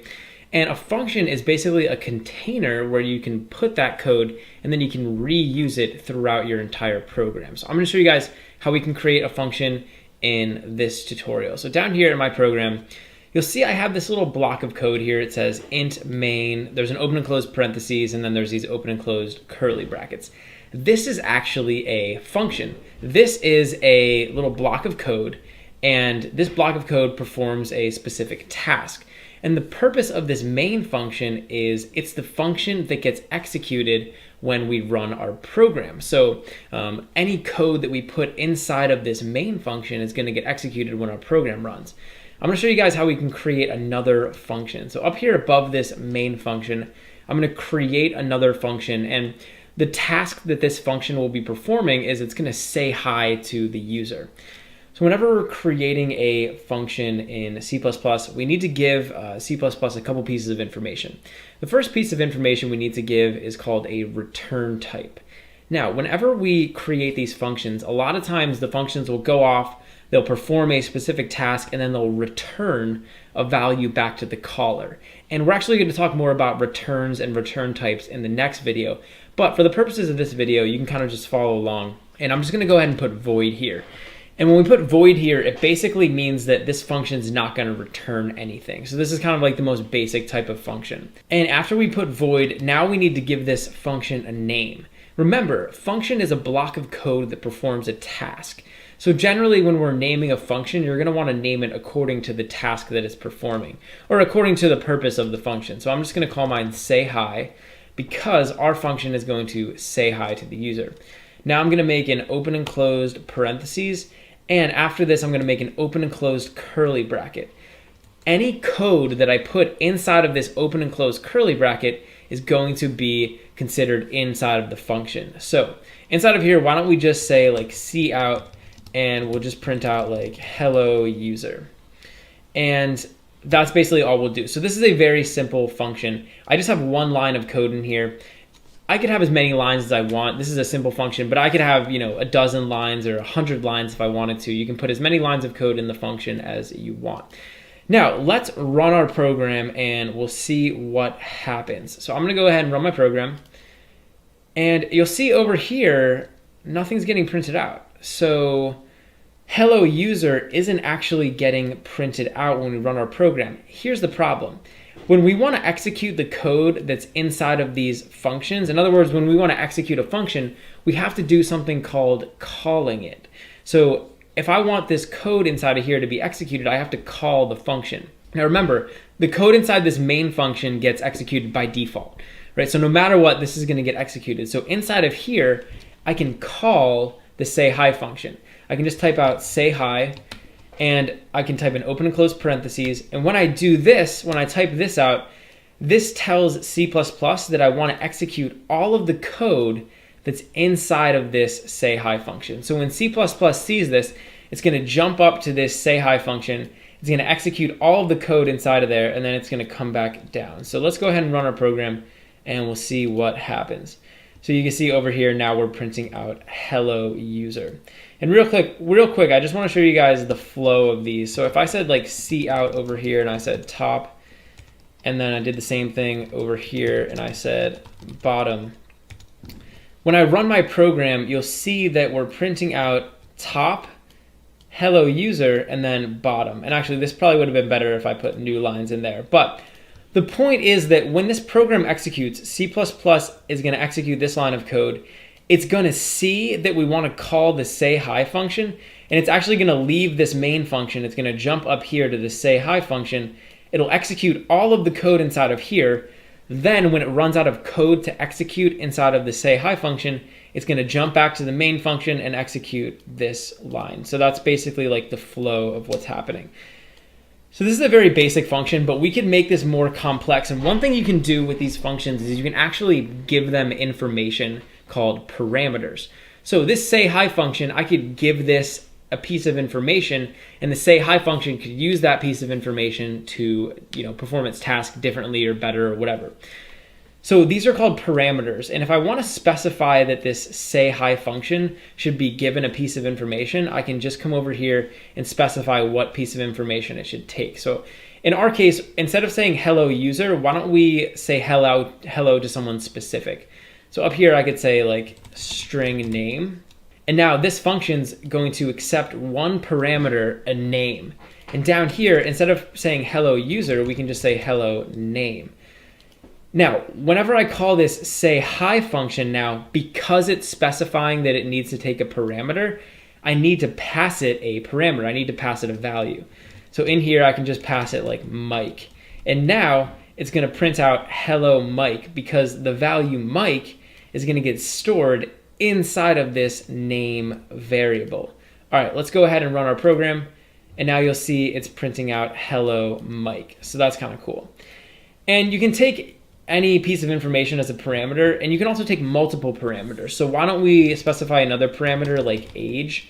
So now the caller is going to have to pass in their name and their age. So now we can say hello name, and we'll say like you are, and then we'll just say how old they are. So we'll say like age.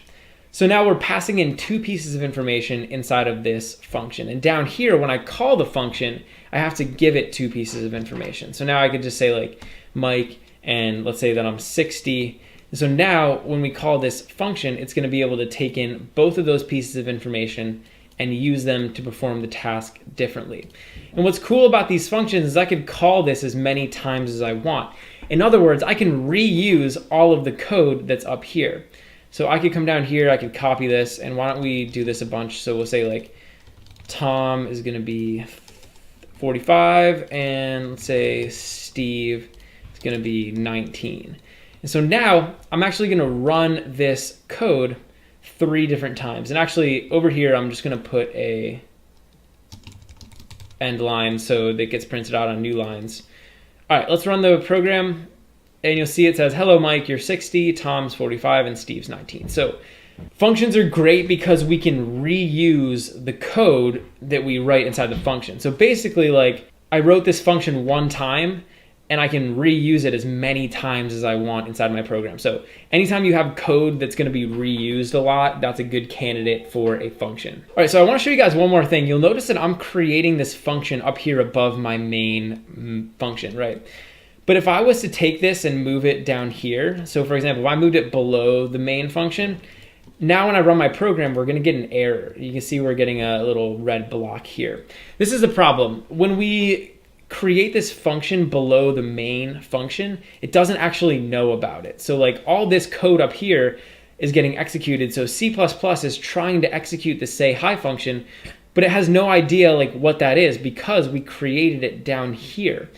So what we can do is we can actually create what's called a function stub. So up here, we're basically just going to write out the function's signature, and we're going to tell C++ about it. So if you guys remember, like if I created a variable, like if I created an int and we just called it num, I don't have to give this a value right away. I could then come down here and say like num is equal to 4 or something.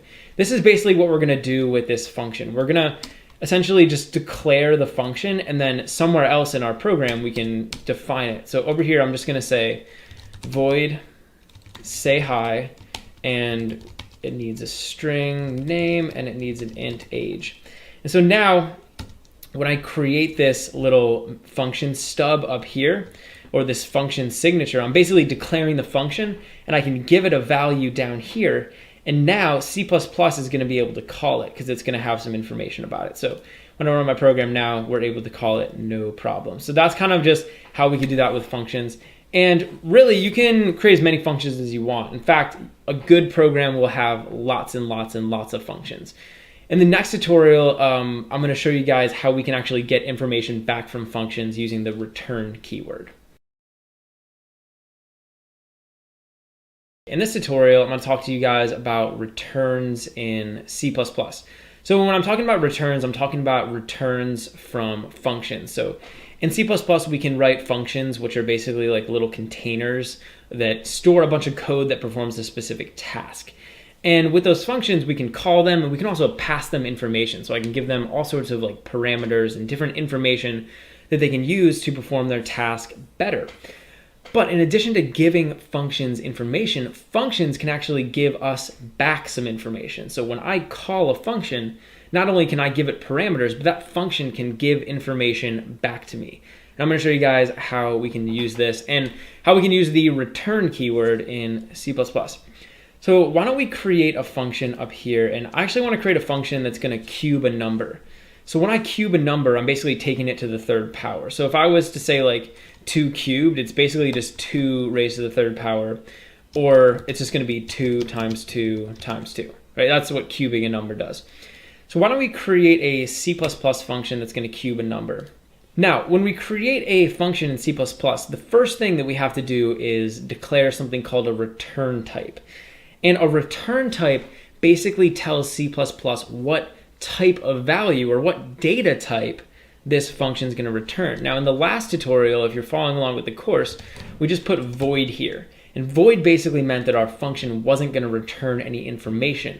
In this tutorial though, we definitely want to return some information. So you can put any of the generic C++ types here. You can put like int, double, you can put character, you can put string. Essentially any of those values can go here. In our case, we're going to cube a number, so why don't we just make it a double? And I'm going to say double, and now we need to give this a name, so I'm just going to call it cube. And we're going to take one parameter into this function. So why don't we take a double, and we'll just call it num. Now, inside of this function, all we want to do is cube the number and then return the result that we get. So I'm actually going to create a double. I'm going to call it result, and I'm going to set this equal to the cubed value of num. So I'm just going to set it equal to num times num times num.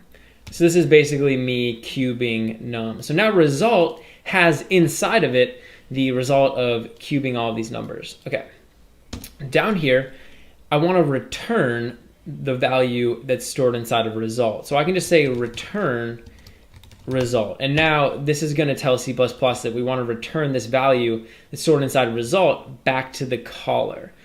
Now down here in my main function, I can actually call this function. So I could say cube, and I could pass this a double, let's say like 5.0, right? Now actually what's going to happen is when we call cube and we pass it this information, it's actually going to get a value back. So if I wanted, I could basically say like double answer is equal to cube 5.0. And now the value that gets returned back from this cube function is going to get stored inside of this answer variable. So let me show you guys. I can say cout, and I'm just going to print out answer. And so now when I run my program, what you'll see is we're going to be printing out the result of cubing 5.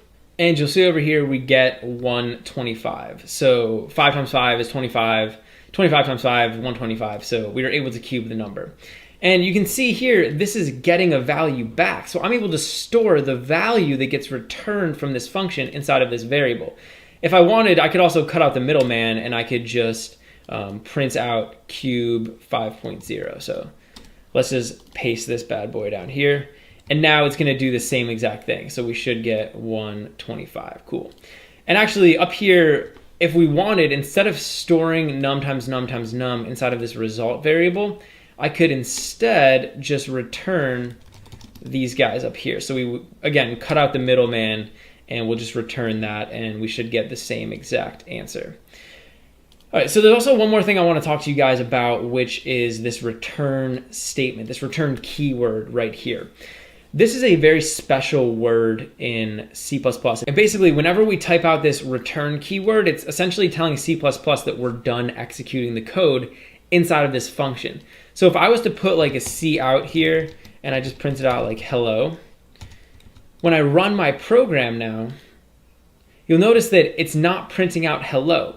Even though we're executing that cube function, even though we're executing all that code, it's never printing out hello. That's because whenever we use this return keyword, it's going to break us out of the function. So this line of code is actually never going to get executed because it's never going to get reached.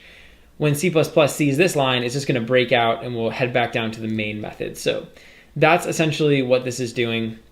And that's sort of the basics of using returns. So like I said, if you didn't want to return a double, you could return any type of data. I mean, a string. You could even return something like an array.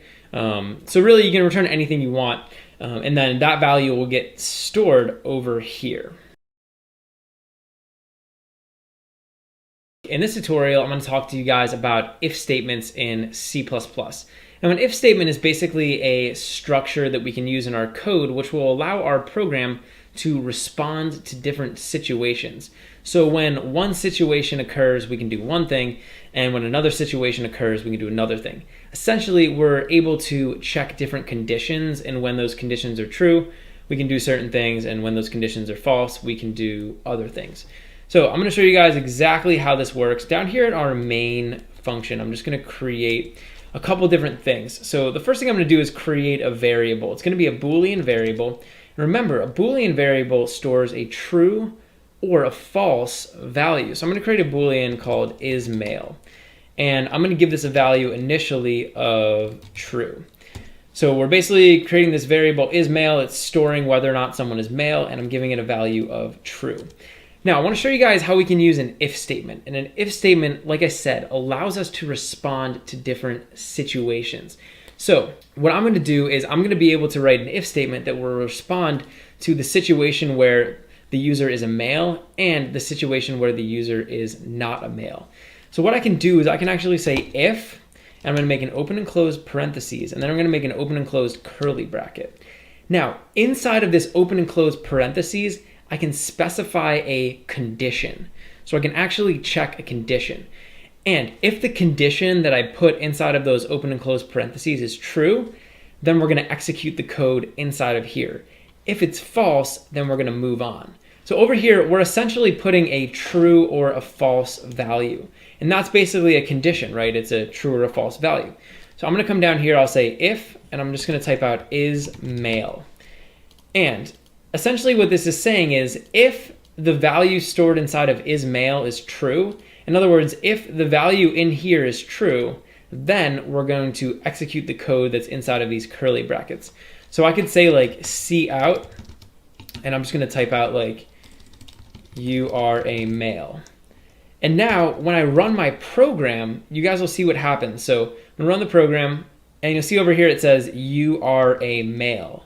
And that's because the Boolean isMale was true. So the value that was inside of this condition, the value inside of the parentheses was true, and we executed this code. If I made this false, now you'll see that this code isn't going to get executed. So we're not going to be printing anything out. So because the value inside of this parentheses, because the condition was false, we're actually not going to execute this code. But let's say that if the person wasn't male, we also wanted to handle that situation. I can use another keyword in C called else. So I can type out else, just like that, and we're going to make an open and closed curly bracket. Now, inside of this open and closed curly bracket, I can put a message that's going to be displayed when this is false. So I'm just going to say cout, and I'll say you are not male. right? So I'm responding to this situation. So now, even though is male is false, when I run my program, it's going to be able to respond to that. So it's going to say you are not male. Essentially, what's happening here is my program is now smart enough to respond to this variable. So if this variable is male is true, it can handle that. If it's not true, it can also handle that. And so basically, inside of these parentheses, I specified a condition. In our case, it was a true or false value that was stored inside of this is male variable. So that's kind of cool. Now, let's up the ante a little bit. I want to show you guys how we can make these more complex. This is a very simple example, but let's say I added in another Boolean. So I had another Boolean called is tall, and I'm going to set this equal to true. And actually, I'm going to set this equal to true as well. So now, in addition to is male, I also have is tall. So let's say that we wanted to check to see if the person was both male and if they were tall. So down here, what I can do is I can use something called the and operator. I could say is male and is tall. And basically what's happening now is C++ is saying if the person is male and the person is tall, then we're going to print this out. So I'll just say you are a tall male. So this code, this line of code down here, and any of the code inside of these open and closed curly brackets is only going to get executed when is male is true and is tall is true. Essentially, this and operator is allowing me to check two separate conditions, and both of them have to be true in order for this line to get printed out. So you'll see is male is true and is tall is also true. So now when I run my program, you'll see that it says you are a tall male. Here's the thing though, if I set one of these to false, so if I set is tall to false, this whole condition is no longer going to be true. So then we're going to go down here to this else block, and this should probably say like you are not male or not tall, but we'll just leave it like that just for demonstration purposes. All right, so now it says you are not male, right? And obviously, like I said, that message should be different. But the point is that this condition was false because one of these values up here was false. And that's how we can use this and operator. There's another operator called the or operator, and that is similar to and, except only one of these conditions has to be true in order for the whole thing to be true. So even though is tall is set to false and is male is set to true, this is still going to execute. So it's still going to say you are a tall male because one of them is true. So let's go ahead and run this program now. You'll see it says you are a tall male. So it executed the code that was inside this initial if block. And that's because one of them was true. If I set both of these to false now, because we're using the or, now it's going to go down to you are not male. So you'll see down here it says you are not male. So that's basically how we can use and how we can use or. With the and operator, we can put two conditions in, and both of them have to be true for the whole thing to be true. With the or operator, only one of the conditions has to be true for the whole thing to be true. And they can both be true as well, and it'll be true. But if both of them are false, then it's going to be false. All right, let's make this even more complex though. So I want to show you guys another thing we can do. I'm going to bring this back to and. So I'm going to say is male and is tall. But let's say that we wanted to check to see if they were male and they weren't tall. So if they were like a short male. Well, I can actually check another condition. So I can use another keyword in C++. It's called else if. And I'm going to make an open and close parentheses and an open and close curly bracket. And I'm just going to bring this down to a new line. So else if is basically saying if this condition up here is false, then we're going to come down here and we're going to execute this condition. So if this condition up here is false, instead of just going to else, we're going to come over here and we're going to check another separate condition. So over here, I want to check to see if they're male and they're not tall. So they're not tall. So I can say is male just like before. So I'm saying else if is male and is tall. But remember, I want to check to see if they're not tall. And here I want to introduce you guys to another operator. It's called the negation operator. It's basically an exclamation point. And whenever you put this exclamation point before a condition like is tall, it's going to actually negate that entire condition. So if is tall is true and we put this negation operator over here, it's going to set it equal to false and vice versa. So essentially what I'm saying here is else if is male and is not tall. That's basically what this is saying. So now over here we could just print out you are a short male, right? Because if this code, in other words, if this condition is true, that means they're male and they're not tall, so they're a short male. And there's one more that we can check. So I'm going to say another else if over here. And there's one more possible scenario with these two variables up here. That's when they're tall, but they're not male. So I could say not is male and is tall. So this would be like, it could be like a tall female or something, right? So down here, I'm going to go ahead and say C out, and I'll just say you are tall but not male, right? So essentially, I'm just printing that out onto the screen. So now we have all of these different situations covered. So over here in this if-else block, which is what we would call this, and actually down here in this else block, we would want to change this. So this is going to be you are not male and not tall. So that's just, semantically going to be correct. All right, so we're able to respond to every possible combination of these two variables up here. So let's try this out. I'm going to set both of these equal to true. And now I'm going to run my program. So they're both equal to true. So our program will be able to respond to that situation. So you'll see it says, you are a tall male. Awesome. It was able to respond to that. Let's set is male equal to false. So now we have is male, false, and is tall, true. Our program, once again, is going to be able to handle that. So it's going to say, you are tall, but not male. So the program's smart enough now to be able to tell us what we are depending on the value of these variables. Let's try another one. So we'll set is male to true and is tall to false. And again, it's going to be able to respond. So it'll say, you are a short male. And then finally, we'll set them both false. And we should get the answer, which is going to be, you are not male and not tall. Awesome. So we were able to figure this out just by using all this stuff. So let me walk you guys through this one more time. We have this if statement, and it's checking if they're a male and if they're tall. Now these are both conditions, right? So I'm checking this is male, this is a condition. Essentially it's a true or false value, right? And then I'm checking is tall, and if both of these are true, then we'll execute the code inside of here.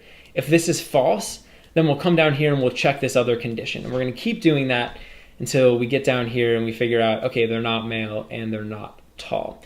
So that's the basics of if statements. And really, this is just scratching the surface of if statements. I talked to you guys about a lot of the different things we can do, but there's one more thing I want to talk to you guys about in the next tutorial, which are called comparisons.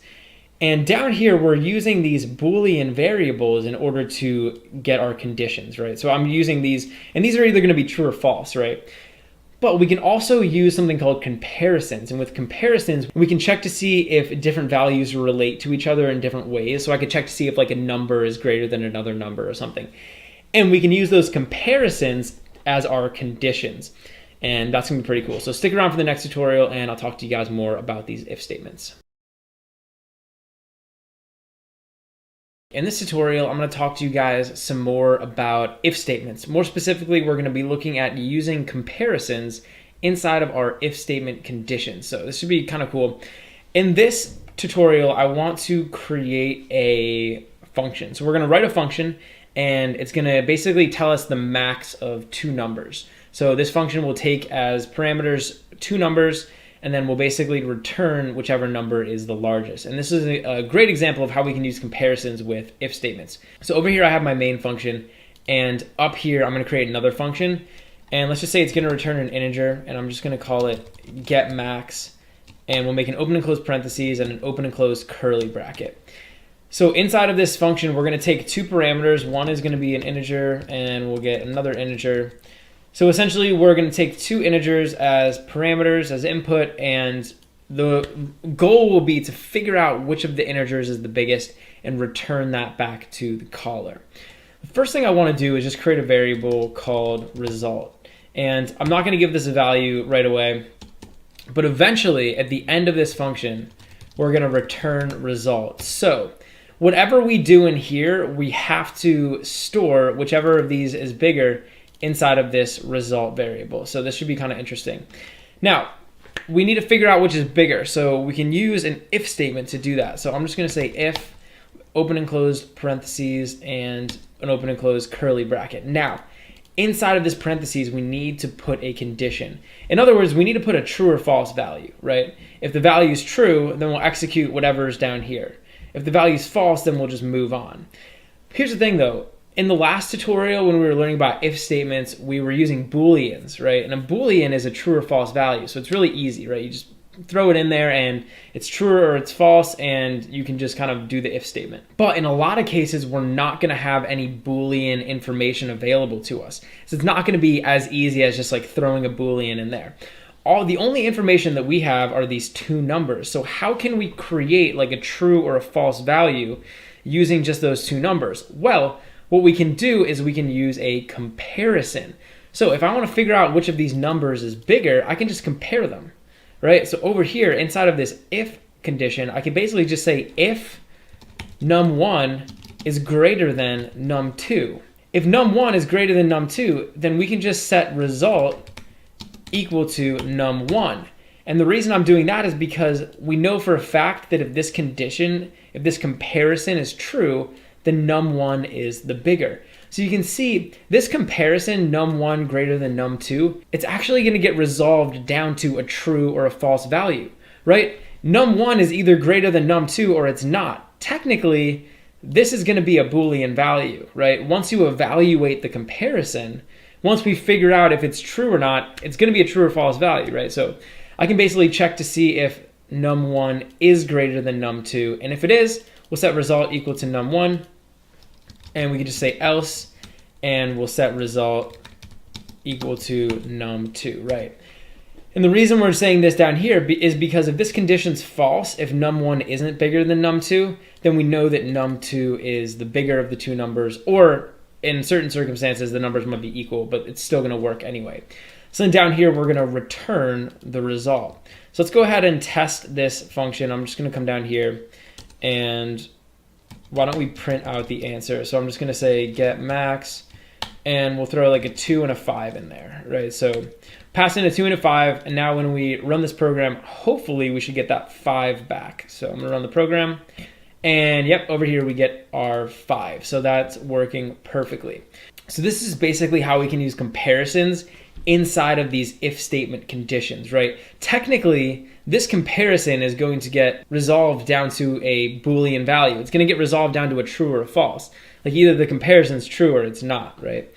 And that's kind of interesting. So that's sort of the basics. And in addition to using greater than, we could also use less than. We could use less than or equal to. We could use greater than or equal to. We can use equal to, and equal to is a double equal. So when we use the equal sign down here, we're using it for assignment. So I'm assigning the variable result, the value stored inside num1. When I use this double equals, it's a comparison operator. So I'm comparing the value of num1 with the value of num2. And again, that's either going to be true or false, right? They're either going to have the same value or they're not. And then the last one we can use is a not equals. And not equals does exactly what you think it does. This whole thing is going to be true if num1 is not equal to num2. So those are sort of the basics. Now let's make this a little bit more complex. So this getMax function takes 2 integers. What if we had it take 3? So let's say int num3. Now all of a sudden, instead of just comparing 2 numbers, we have to figure out which is bigger among the 3 numbers. And this is going to make our if statement a lot more complicated. So why don't we just start over, and I'll show you guys how we can do this. So inside of this comparison, I need to check to see if num1 is bigger than num2, just like we did last time. But I also need to check and see if num1 is bigger than num3. If num1's bigger than num2 and it's bigger than num3, then we know it's the biggest. So let's start there. I'm just going to say if num1, and instead of just saying greater than, I'm going to use a greater than equals, right? Because there is that chance where they're all the same number, in which case this will cover that. So we can say if num1 is greater than or equal to num2, and so I'm going to use this and operator, and this is going to allow me to check another condition. So I can say num1 is greater than or equal to num3. So now if num1 is greater than or equal to num2 and it's greater than or equal to num3, then we know num1's the biggest. So I'm going to set result equal to num1. Now down here, we need to check another condition. So I'm going to say else if, and we basically want to check to see if num2 is greater than or equal to num1 and num2 is greater than or equal to num3. And if this is the case, in other words, we're going to check this condition if this condition up here is false. So if this condition is false, we know that num1's not the biggest, right? But if this condition is true down here, then we know num2 is the biggest. So we'll say result is equal to num2. Now, all we have to do is just say else. And down here, we can just say result is equal to num3. Because if this condition is false, that means num1's not the biggest.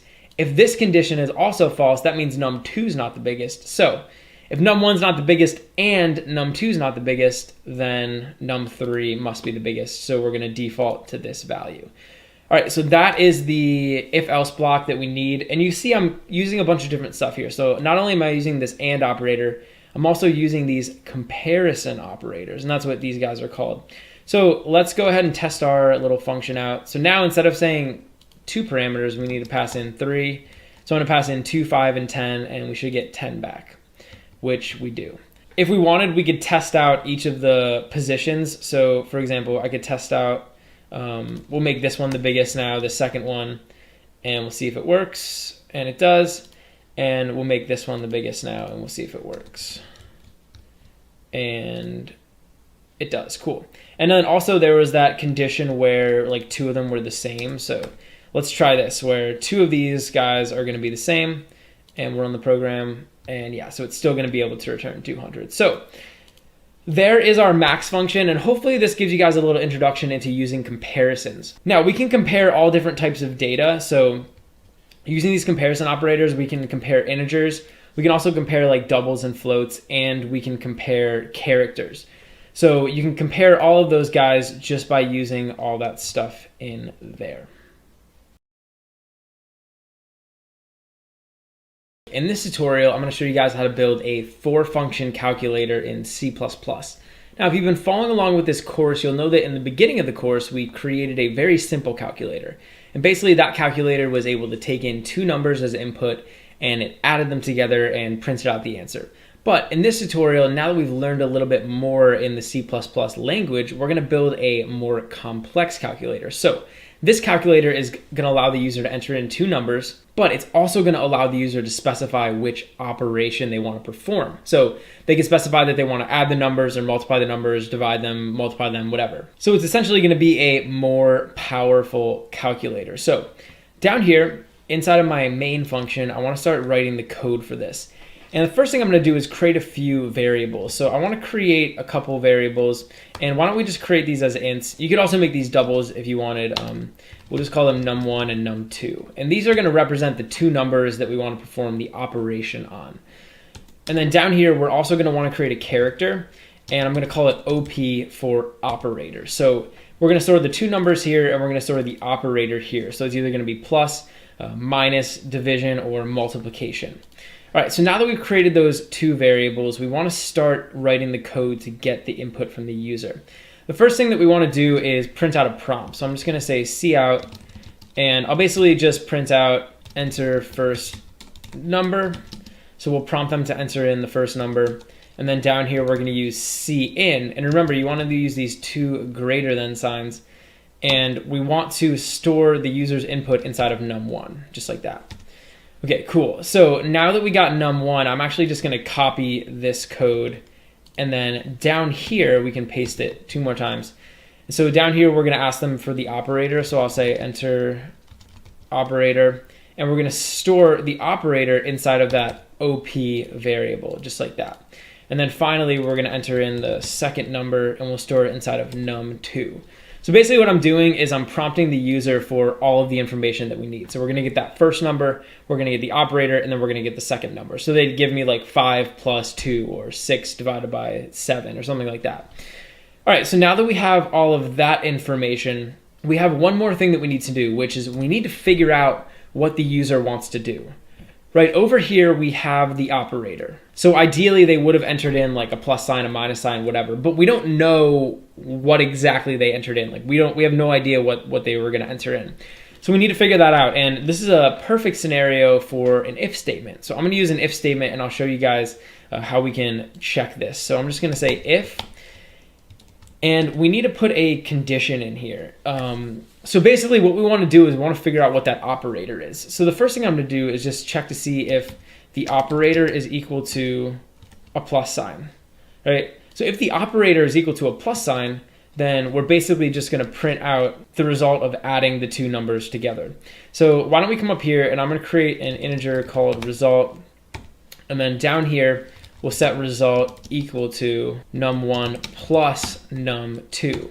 And we know that we want to add them because if this condition's true, then we're going to execute this code. All right, so now let's do an else if, and down here I basically just want to check to see if it's a minus sign. So I'll say if OP is equal to a minus sign, and if it is equal to a minus sign, then we can do exactly what we did up there, but we can subtract the two numbers. So I'll say num1 minus num2.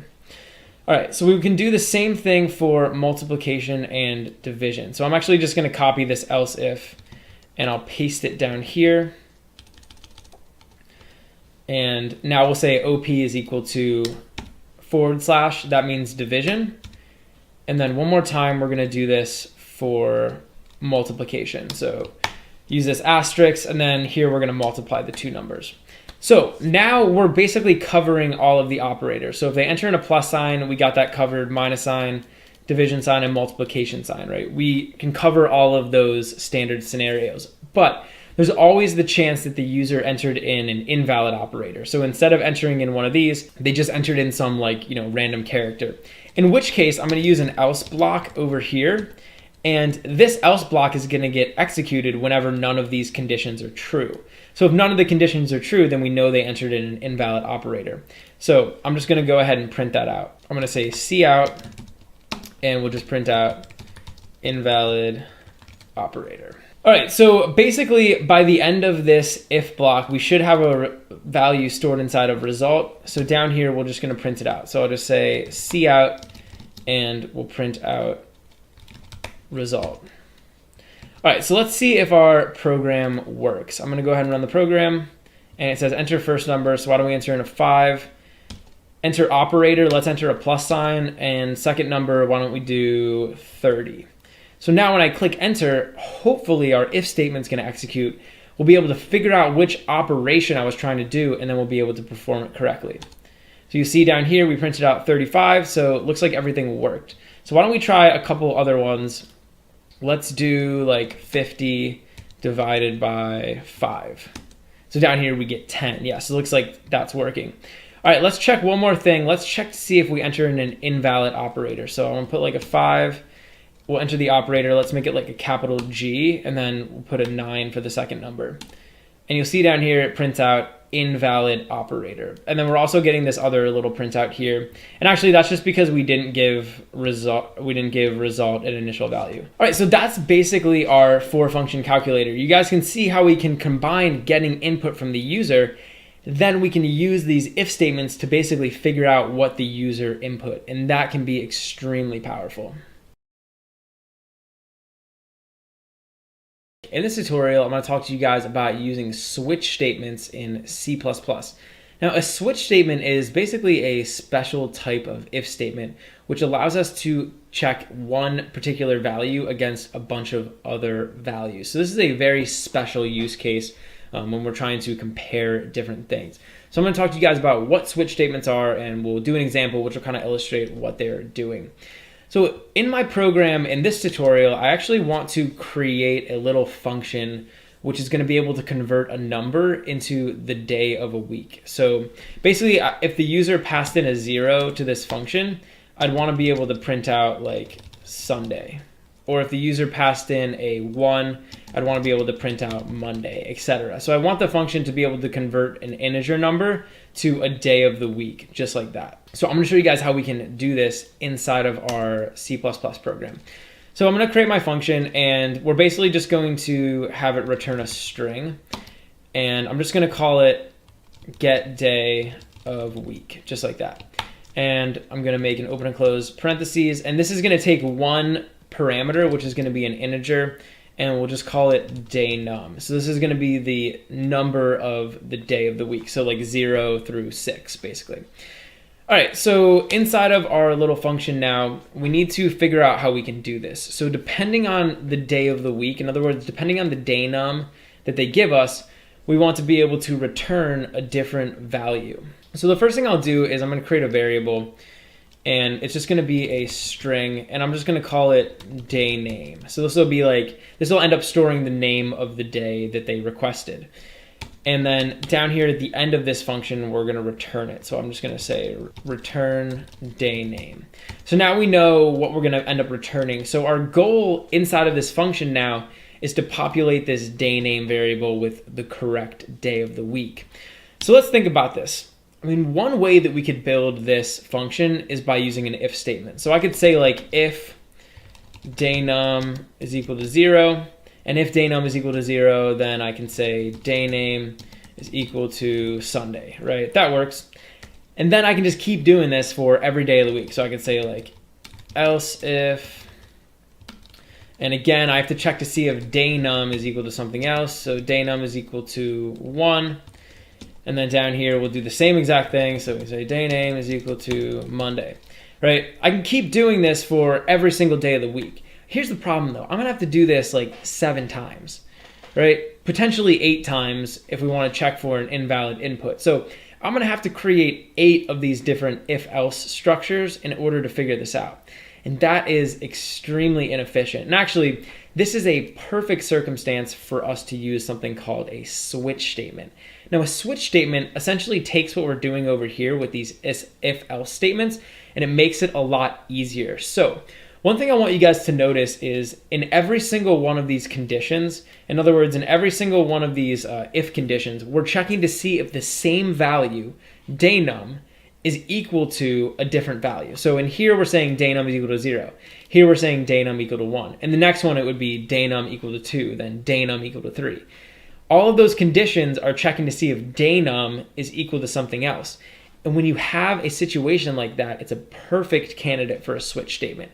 So I'm going to show you guys how we can use a switch statement to make this a lot easier. So I'm just going to write out switch in open and close parentheses and an open and close curly bracket. So far it looks a lot like an if statement. Up here in these open and close parentheses, I'm going to put in a value.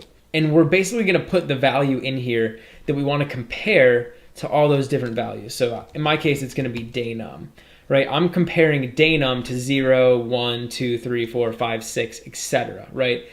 Day num is the value that I want to compare to all the different values. Now, inside of this switch statement, I can write cases. And basically I can say case, and then I can just put a value in here. So I could say 0 and a colon. And then down here, I can basically type out what I want to happen. So I could say day name is equal to Sunday. Now, essentially what this is doing is it's saying in the case that day num is equal to 0, we want to set day name equal to Sunday. And then right below here, I'm just going to say break. And I'll explain what break does in a second.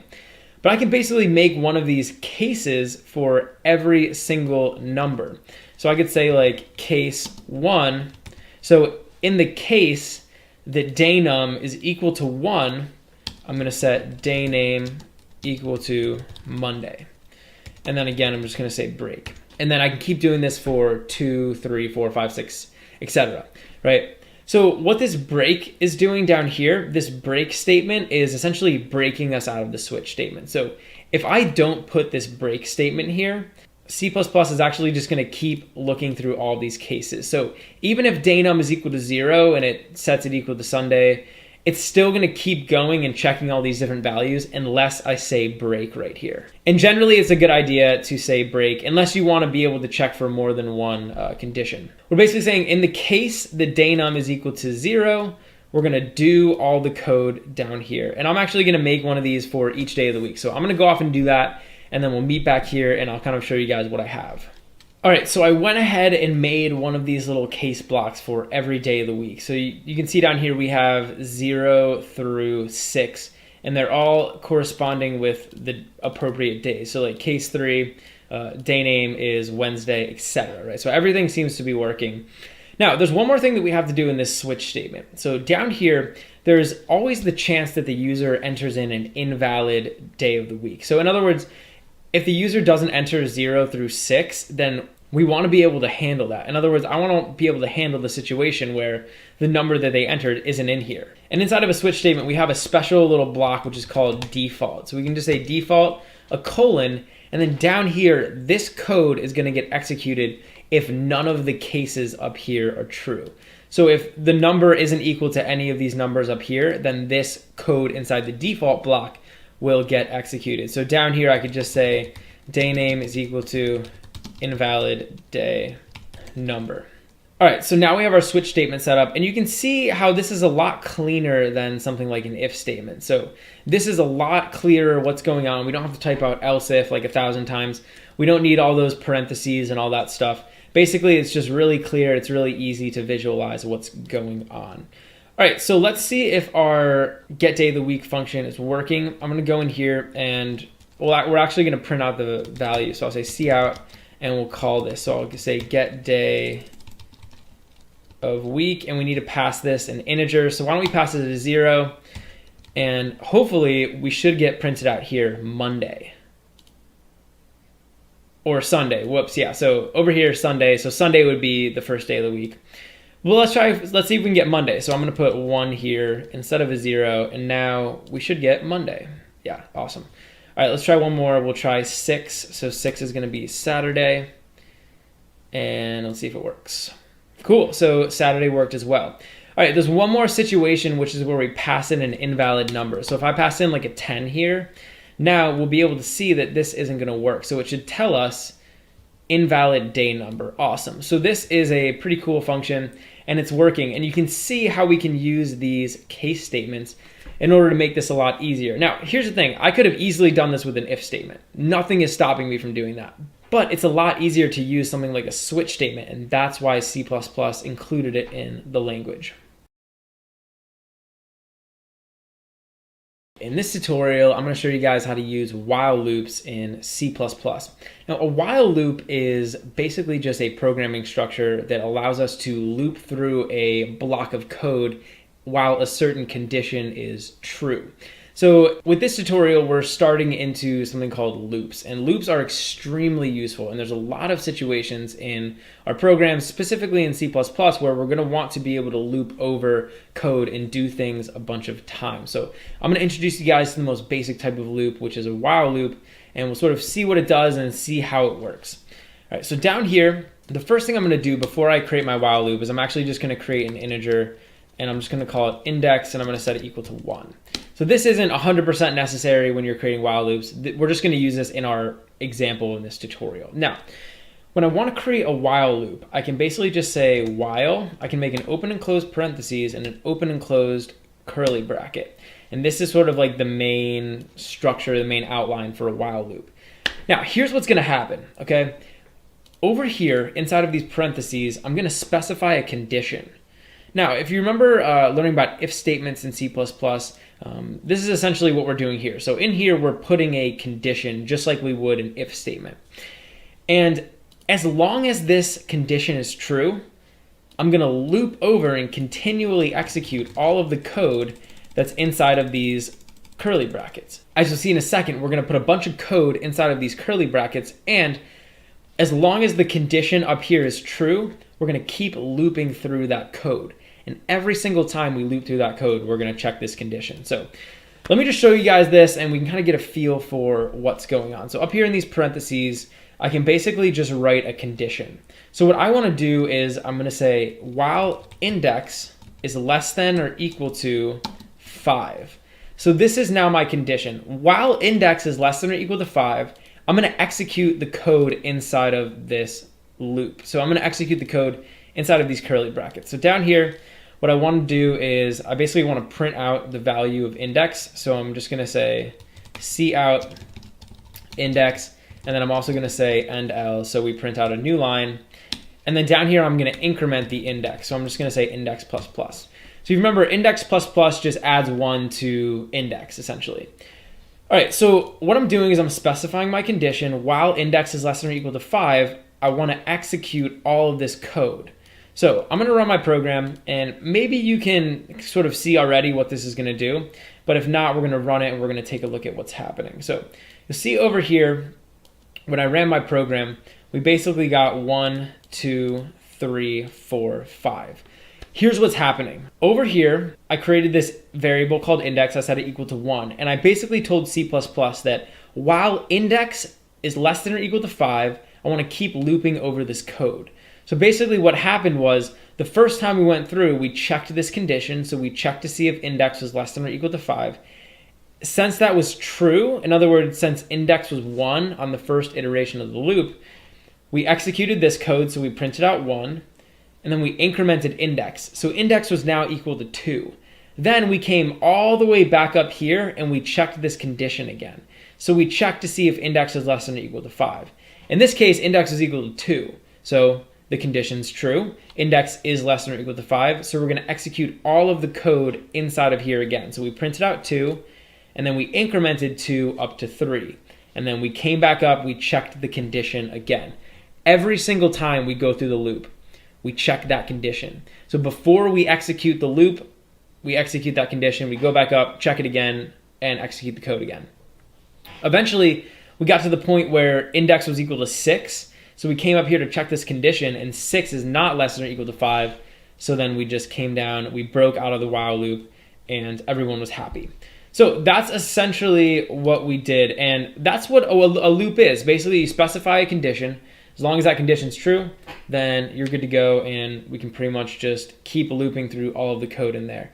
And there are tons of situations where using loops is going to come in handy, and in the next tutorial, we're actually going to build a little game where we can use a while loop. But before we do that, I want to talk to you guys about a couple more things with these loops. The first thing you need to watch out for when you're using these loops is something called an infinite loop. An infinite loop is a situation where this condition up here never becomes false. So in certain circumstances, like the condition that you specify up here won't become false ever, and then your loop will just continually loop through. So for example, if I was to get rid of this line of code right here where we're incrementing index, now index is always going to be 1. And so this condition up here is never going to be false. So when I run my code, you'll see over here that we're just continually printing out 1. You can see the screen keeps flashing. Really what's happening is we're just looping through that while loop, and it's never going to stop. I mean, I could leave this on for years and it's never going to stop, right? Because that condition is never going to be false. So you always want to make sure that any conditions that you write with these while loops at some point are going to become false. Now, there are certain circumstances where you're going to want a while loop, but I would say for the most part, while loops aren't going to be necessary. And they can actually be dangerous, especially if you're doing something where you're like creating variables or allocating memory. Like you can end up crashing your program or even crashing your computer if you're not careful. So that's just a little tip about infinite loops. There's one more type of loop that I can show you in this tutorial, and it's a different type of while loop. It's kind of like a different flavor of while loop. But before I show you that, I would just want to show you a demonstration. So if I make this int index equal to 6, when I run my program, the code inside of the while loop is never going to execute. And that's because before we loop through all of this code, we check this condition first. So before I'm allowed to execute any of this code, I check the condition up here in these parentheses. So I check to see if index is less than or equal to 5. Since index is starting out at 6, we're never ever going to execute this code, right? So if I ran my program, you guys will see nothing gets printed out, right? So we didn't do anything. But there's another type of loop, which is called a do while loop. And I want to show you guys how we can make one. I'm just going to cut this and I'm going to paste it down here. And I need to include a semicolon. And then up here where that while used to be, I'm just going to say do. And this is what's called a do while loop. And a while loop is essentially just a normal while loop, but it's reversed. So instead of checking the condition and then executing the code, we're going to execute the code and then we're going to check the condition. So it's just sort of like the while loop reversed. So now, even though index is equal to 6, I'm still going to be able to execute this code first. Then we're going to check the condition and it's not going to let me do it again. So let me show you guys what happens when I run this. And you'll see over here, we're able to print out that 6. That's because with the do while loop, you execute the code in the loop before you check the condition. And there's a bunch of different situations where you can use while loops or do while loops. And to be honest with you, everything that you can do with a do while loop, you can do with a normal while loop. So do while loops aren't technically necessary, but in a lot of circumstances, they are useful. So that's why they're included in the language. But yeah, I mean, that's a basic overview of loops. There's actually another type of a loop that we can talk about in a future tutorial called for loops. But for now, practice with these while loops. You can kind of see like how they work.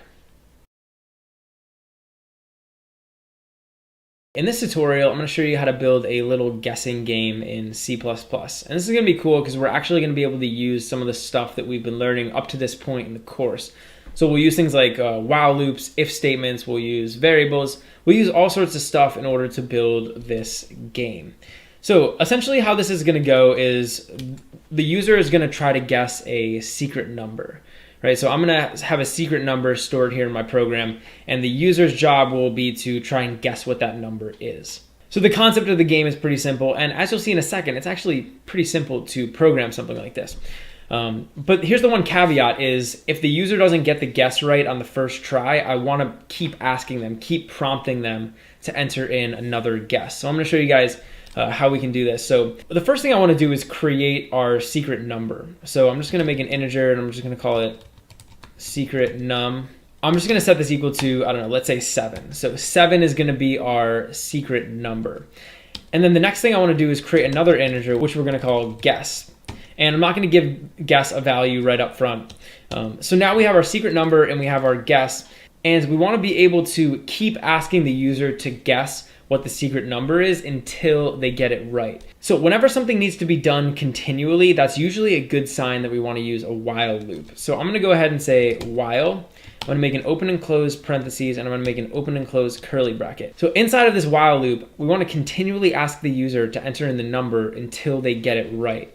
So what I want to do here is specify a condition. In other words, I want to keep looping while the secret num is not equal to the guess. So as long as the guess is not equal to the secret num, in other words, as long as the user hasn't guessed correctly, I want to keep going through this loop. Now, every time through the loop, I want to prompt the user to input a number. So I'm just going to say cout, and we'll basically just say enter guess. So they're going to enter the number that they want to guess. And then down here, we want to be able to get that answer and want to store it in a variable. So I'm just going to say cin, two greater than signs, and I'm just going to put guess here. So basically what we're telling C is that we want to take whatever the user enters, store it inside of the guess. And so basically every time we go through this loop, the user is going to be guessing, and then we're going to check their guess against the secret num. If they got the secret num right, then we'll just break out of the loop. So down here, if they end up getting out of the loop, that means they got the guess right. So I can just print out you win. So we'll give them a success message. All right, so this is essentially all we need to build our guessing game. So I'm going to go ahead and run this program, and we'll see how we did. All right, so it says enter guess. So I'm just going to enter in some numbers. So you can see I entered in a 3. That wasn't the secret number, so I can keep entering in different guesses. And no matter how many times I guess, it's going to keep asking me to guess until I get it right. Now, let's try to get the guess right. So the secret number was a 7. So when I enter a 7 in now, all of a sudden the condition that was in that while loop is going to be false. So the secret num is going to be equal to the user's guess, and we'll break out of the while loop, and it's going to say you win. So that's essentially how we can build our little guessing game. Now, I will say down here, I created this game using a while loop, right? But there's actually another way that we could build this using a do while loop. So your homework for this tutorial is to go off and see if you can do this using a do while loop instead of just a normal while loop. All right, so here's the thing. This is actually a pretty fun game, and it works out. We were able to program it really easily, but the game's a little bit unfair. It's unfair in the sense that the user gets essentially unlimited guesses.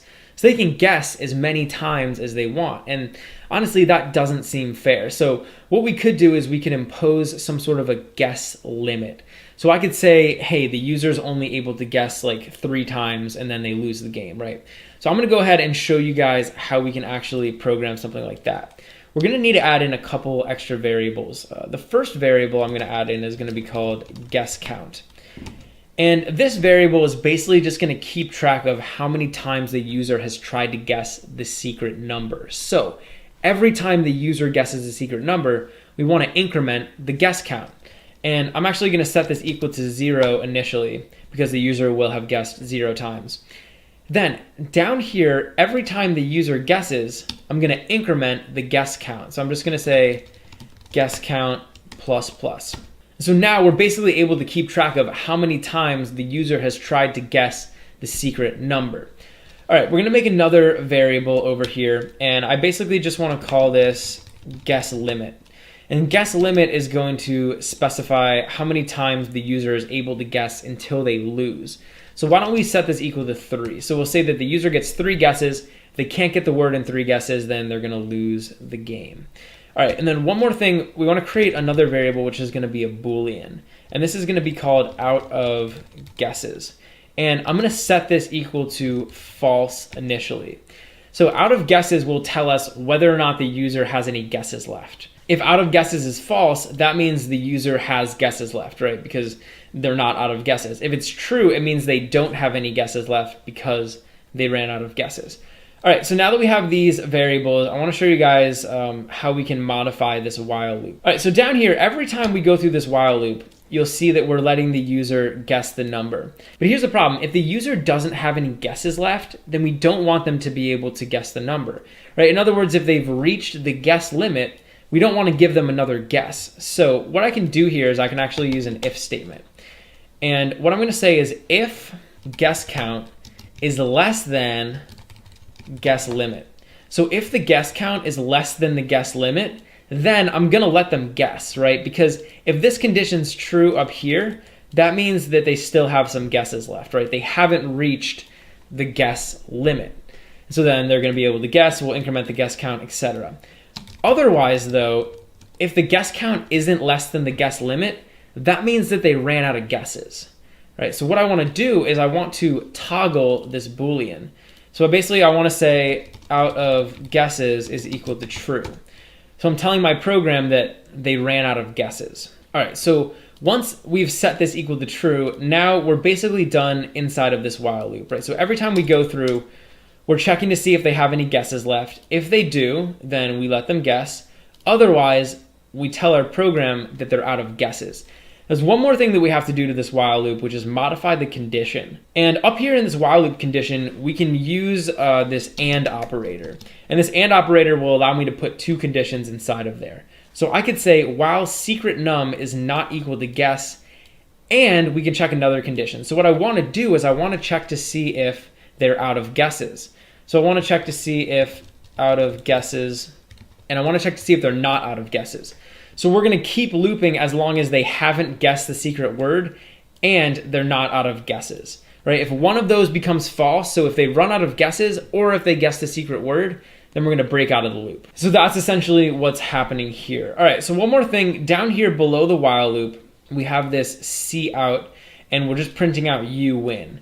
But this isn't technically correct because if the user runs out of guesses, then they're going to break out of the loop. But they didn't win, so we shouldn't tell them that they won. We should tell them that they lost. So what I'm going to do is make another if statement, and I'm going to check to see if out of guesses. So if out of guesses is equal to true, then I just want to print out a you lose message. And otherwise, if it's not equal to true, in other words, if they had guesses left, that means that they won. So that means they guessed a secret word. All right, so let's go ahead and run this program and we'll see how we did. All right, so down here it says enter a guess. So why don't we try to lose the game? So I'm just gonna say 3, 4, and 2. So this is our last guess. If we don't get it on this try, that means that we lose. So you lose, right? So we lost the game. All right, so looks like it's working. So now instead of being able to guess infinite times, we can only guess 3 times. Let's see if we can win the game now. So we're gonna guess like a 3, a 2. Now we're on our last guess. I'm gonna say 7, and when I enter this, it says you win. So we were able to win the game as well. All right, so this is sort of how we can use all of these different programming structures together. So you'll see down here, not only did I use this while loop, and not only did I use all these variables, but I also used if and else in combination with all that stuff. And really, this is what real programming is going to look like. You know, it's not just going to be like little simple examples. It's going to be a little bit messy, just like this. Not that this is messy code, but we want to be able to use all of these different programming structures in combination. There's also one more thing I want to tell you guys, which is the way that I wrote this little algorithm, this little function here. We could have written this like a dozen different ways. So I could have programmed this game and, I can think of like at least 2 or 3 other ways that I could have done this. And this is another lesson in programming, is that generally there's going to be like 5 or 6 different ways to do the same thing. So I could have done this with a do while loop. I could have used different things. I could have used like a break statement or something else. And so that's one of the cool things about being a programmer, is it's going in and trying different ways to do the same thing. But that's basically how we can build this guessing game. Hopefully you guys learned a little bit about seeing all those different structures like ifs and whiles and variables and all that stuff used together.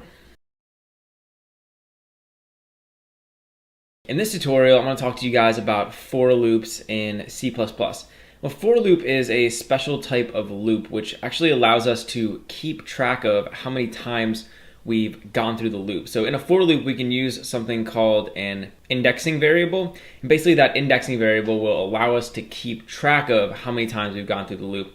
And you can also use the indexing variable to do a bunch of other stuff too. So I'm going to show you guys how for loops work. We're going to look at why they're useful and in what situations you're going to want to use them. So over here, you'll see that I have this basic program set up. And essentially I just have a while loop over here. So I have this integer, it's called index, and I just set it equal to 1. And then while index is less than or equal to 5, I'm just printing out the value of index and then I'm incrementing it. So I'm going to go ahead and run this program. You guys can kind of see what's happening. So you'll see we're basically just printing out 1 to 5. Right? So this is a very simple while loop. And if you've been following along with this course, then hopefully you're familiar with what while loops do at this point. But I want you guys to notice a couple things. So this while loop is special because every time we go through the loop, this variable index tells us what iteration of the loop we're on. So when I run this program, you'll see over here, like the first time we go through the loop, index represents 1, right? Index has the value of 1. The second time we go through the loop, index has the value of 2. Third time has the value of 3, etc., right? So this index variable is essentially telling us what iteration of the loop we're currently on, right? In other words, on every iteration of the loop, the value inside of this index variable is changing. So it's, in our case, it's incrementing by 1, but the point is that we have this variable, this index variable, and it's essentially just keeping track of how many times we've gone through the loop. Now, in C++ and in just about every major programming language, this is a very, very powerful looping structure. In other words, there's a lot of situations where keeping track of how many times we've gone through the loop, or even just having a variable that's going to change every time we go through the loop, is very useful. And in fact, this is such a useful situation that there's actually a special loop just to do something like this. So there's a special type of loop whose sole purpose is to provide us with a structure very similar to this, where we have this indexing variable that is going to change every time we go through the loop. And in a lot of circumstances, it's actually going to represent what iteration of the loop we're currently on. And that's called a for loop. So I want to show you guys how we can build a for loop. And essentially a for loop is just going to be exactly what we have up here. It's just going to be a lot more compact and a lot easier for us to use. So to create a for loop, we can just say for, make an open and close parentheses and an open and close curly bracket. So far it looks exactly like the while loop. Now, the one difference with the for loop is instead of only having one thing up here in the parentheses, so in this while loop, we just have our looping condition, right? A lot of people call this like a loop guard. Down here in this for loop parentheses, we're actually going to have 3 different things that we want to include. So the first thing that we want to put inside of this for loop parentheses is a variable declaration, variable instantiation. So up here, you'll notice that I'm creating this indexing variable called index, and I'm giving it a value of 1. So I'm declaring the variable and I'm assigning it an initial value, right? I'm initializing the variable. Inside of this for loop parentheses, we can do exactly this. So I could actually just copy this line, and then down here, I can just paste this in here. And instead of calling it index, why don't we just call it I? So I is going to stand for index. We'll set it equal to 1. Then you'll notice I have this semicolon here.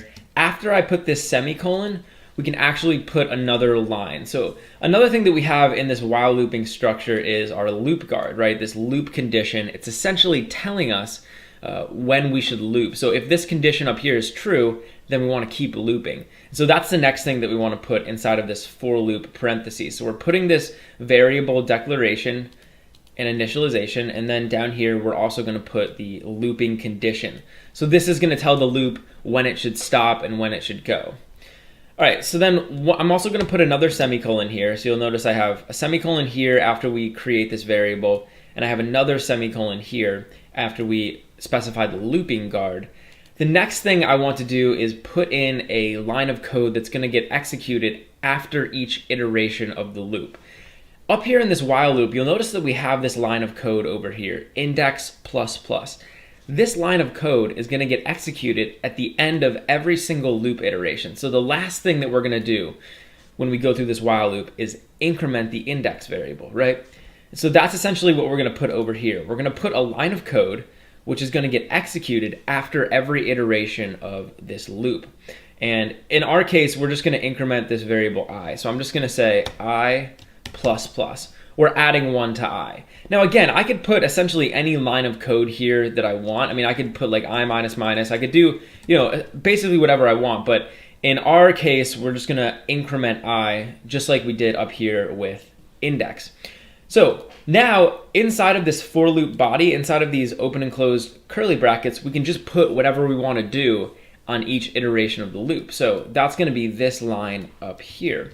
So I could actually just paste this guy in right here, and now we have a completed for loop. So believe it or not, this loop down here is actually equivalent to this loop up here. You'll notice this took 1, 2, 3, 4 lines of code, whereas this only takes 2 lines of code. So like I said, this is such a common scenario where we want to have a variable like index, which is essentially changing every time we go through the loop, and can allow us to keep track of things like the current loop iteration.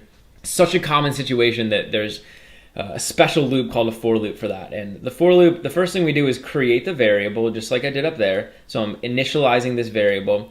The next thing we do is specify the looping guard, the looping conditions. That's what I did here. And then we specify a line of code that's going to get executed after every iteration of the loop, which is going to be this I plus plus. And you'll notice that these are all separated with semicolons, and you'll notice also that I don't need a semicolon over here.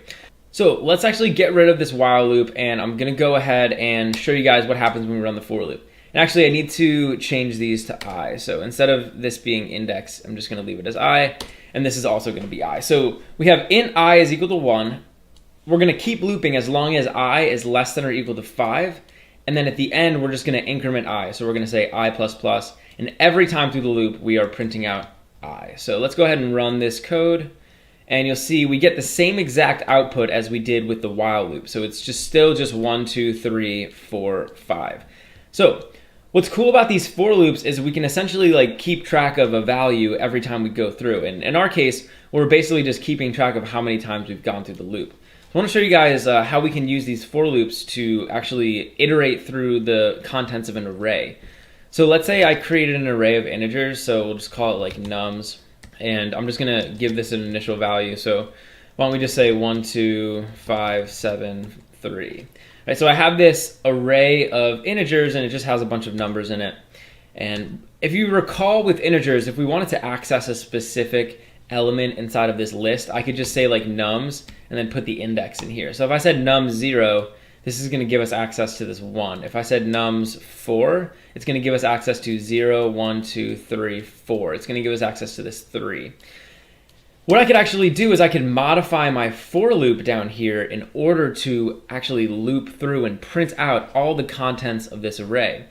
So array indexes start at 0. So I'm going to start this I variable at 0. And what I'm going to do is I'm basically going to say I is less than the number of elements inside of the array. So inside of this array, we have 1, 2, 3, 4, 5 elements.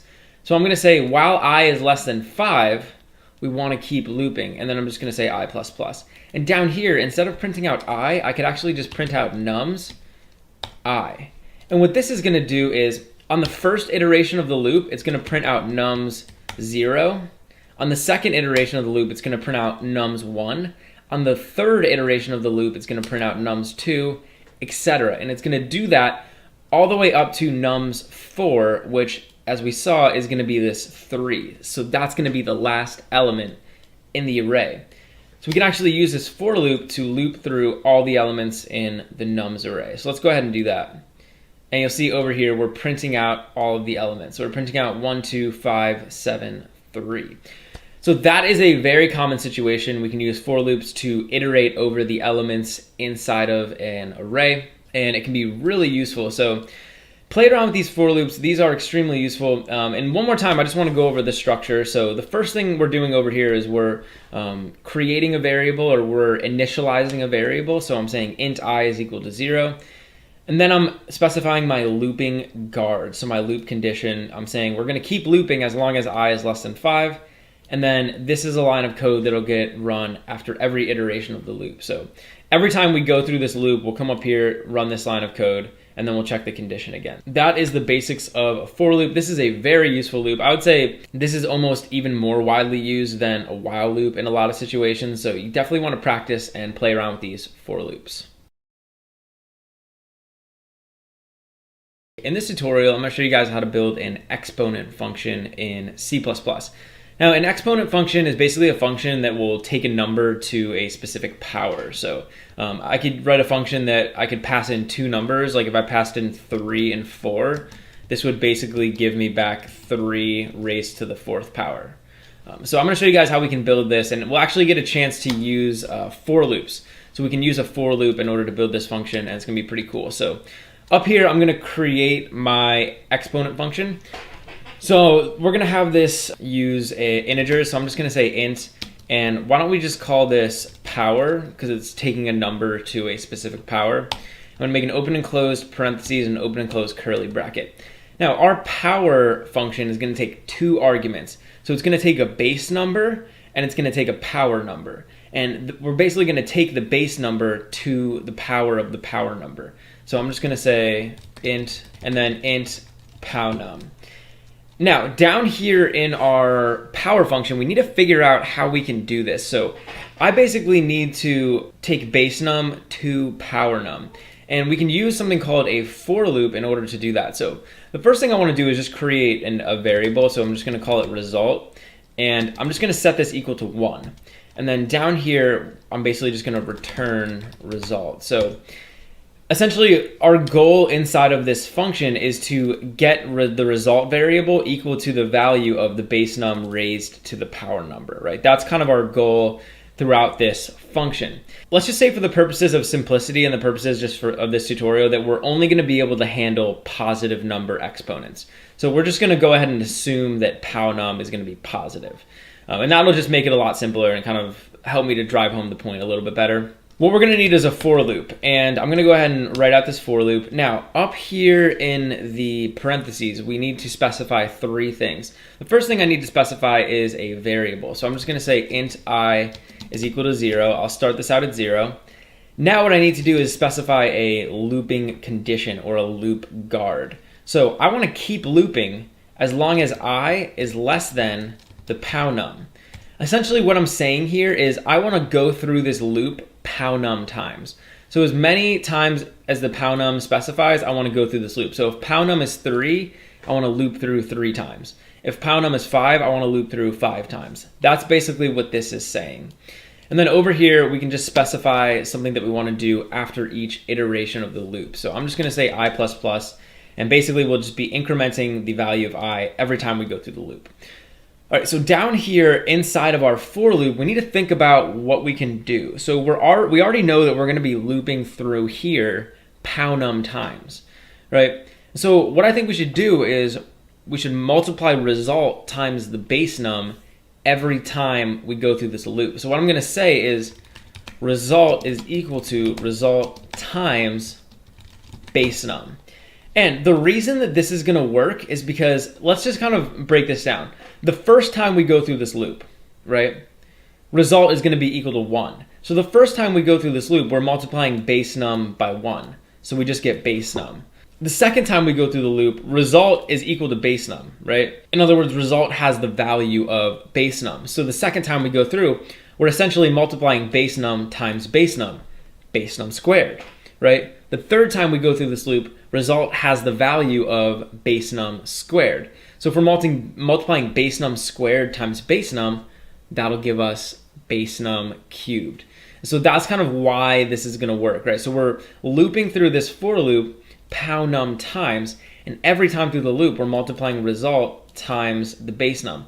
And you can see this for loop is very useful because it allows us to only loop through the loop a specified number of times, right? It makes it really easy for us to only loop through, pow num times, essentially. All right, so this is the basic function, and this looks pretty good to me. So again, this is only gonna be able to handle positive number exponents, so positive number pow nums. Okay, so let's go ahead and call this. So I'm just gonna say, actually, why don't we print out the results? So I'm gonna see out power, and I'm gonna pass in two numbers. So why don't we pass in 2 and 3? So we're gonna go ahead and do 2 cubed. So now let's run this function. And you'll see we're getting 8. So 2 cubed is 8, 2 times 2 is 4, 4 times 2 is 8. Let's try another one. Why don't we do 4 squared? So now we should get 16. And you can see over there we get 16. So it looks like our little function is working. And basically the point of this tutorial was just to kind of demonstrate to you another way that we can use these for loops. So I'm using this for loop in order to essentially specify how many times I want to loop through something. And for loops are really useful for that because we're keeping this count. So I is representing how many times we've gone through the loop. So on the third iteration of the loop, I can tell us that we've gone through 3 times, essentially. And that's why this is useful. And so you can see it's actually really easy to do something like that. It only takes up like 2 lines of code. So that's the basics of building something like a power function. And actually, this is kind of useful because you can kind of see how a function like this might get put together. In this tutorial, I want to talk to you guys about 2 separate subjects in C++. The first subject we're going to talk about are going to be 2-dimensional arrays. And a 2-dimensional array is a situation where we have an array where every single element inside the array is another array. So this is a pretty cool situation, and I want to talk to you guys about one other thing, which are nested for loops. And a nested for loop is a situation where we have a for loop inside of another for loop. So this is going to be kind of cool, and you'll see we can actually use these 2 subjects together, 2-dimensional arrays and nested for loops, in order to build a kind of a cool program. So I'm going to show you guys the basics of doing that stuff. First thing I want to show you is a 2-dimensional array. So I'm going to go ahead and create an array of numbers, and I'm just going to call it number grid. And normally when we create a regular array, we're just going to make an open and closed square bracket. But since we're making a 2-dimensional array, I want to make another open and closed square bracket after this. Now remember, a 2-dimensional array is a situation where we have an array where every element inside of the array is another array. And I'm going to show you guys how we can go ahead and set something like this up. So I'm going to give this an initial value, so I'm just going to initialize this, and I'm basically just going to put a bunch of array elements inside of here. So the first thing we're going to do is create the first element in the array. Now normally if I was creating an array, I could just kind of type out elements like this, right? I can kind of type them out, delineate them with a comma, and then we have our array. But with a 2-dimensional array, remember, each individual element is actually another array. So if I want to create one element inside this 2-dimensional array, I can basically go like this, right? So I can make another sort of mini array inside of here. And I'm actually just going to format this a little bit. And so now the first element in this number grid array is going to be an array with elements 1 and 2. So number grid's first element is this array, and this array has 2 elements of its own. So I'm going to copy this, and we're going to make another element. So I'm going to put a comma here because remember, we need a comma to delineate the different elements. And then down here, I'm just going to paste. So now we're going to do 3 and 4. So we have 1, 2, 3, 4, and why don't we do one more, and we'll just do 5, 6. All right, so essentially what's happening here is we have our overall array, right? So these 2 curly brackets represent the number grid array. And inside of the number grid array, we have 3 elements. So this is the first element, this is the second element, and this is the third element, all of which are arrays. And each one of these arrays has 1, 2 elements inside of them. So whenever we're creating two-dimensional arrays, we always want to specify the numbers over here. So inside of this first open and closed square bracket, we want to tell C++ how many total elements are in the number grid array. So in our case, we have 3 because, again, there's 1, 2, 3 elements. Then over here, we want to specify how many elements are inside of each array element. So you'll notice we have 1, 2, 1, 2, 1, 2, etc. So there's going to be 2 elements in each one of these arrays. And it's very important, especially when you're dealing with two-dimensional arrays, that you specify these numbers, because otherwise you can get really confused. And so by specifying 3, 2, I know the basic layout. Like, I know that this array has 3 rows, like you can call these rows, and then it has 2 columns. So these would be like columns. Essentially, we're building a matrix. All right, so that is a two-dimensional array, and let's talk about how we can actually access some of these elements. So if I want to access some of these elements, I'm actually just going to go ahead and print some of these out. So over here, I can just say number grid, and what I can do is I can make 2 open and closed square brackets. So I can go just like this. And inside of these open and closed square brackets, these first ones, I want to specify the row. In other words, I want to specify the element inside of number grid that I want to access. So this would be the element at position 0, this would be the element at position 1, and this would be the element at position 2. So let's say we wanted to access this element right here. I can put a 0 here because it's inside of element 0, and then over here I want to put the index of that element inside of the actual array. So it's going to be at index position 0, 1. So 0, again, is corresponding to this overall element, and 1 is corresponding to this element inside of that array. All right, so now when we print this out, we should get a 2. And you'll see over here we get that 2. Let's try one more. Why don't we try to get this 5 over here? So 5 is going to be an element 0, 1, 2. So we're going to put a 2 over here. And it's going to be element 0. So we're just going to put a 0. And now we should get that 5, which we do. All right, so that kind of shows you a little bit about how we can create a two-dimensional array. And actually, this same concept can apply to like n-dimensional arrays. So you could have a 3 or 4 or 5-dimensional array.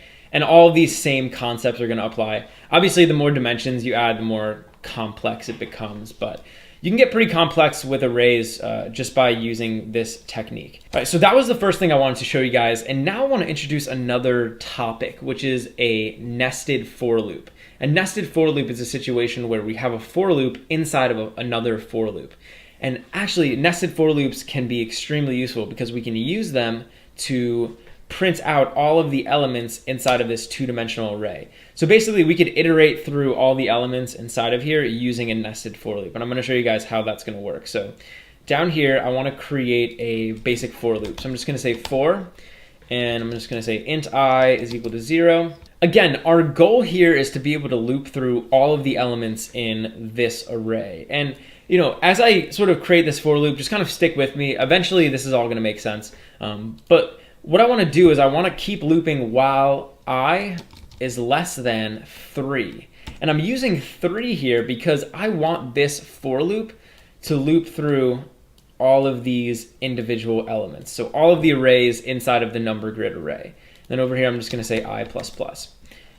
So this for loop is responsible for iterating over all of these elements. So this first element, this second element, and this third element.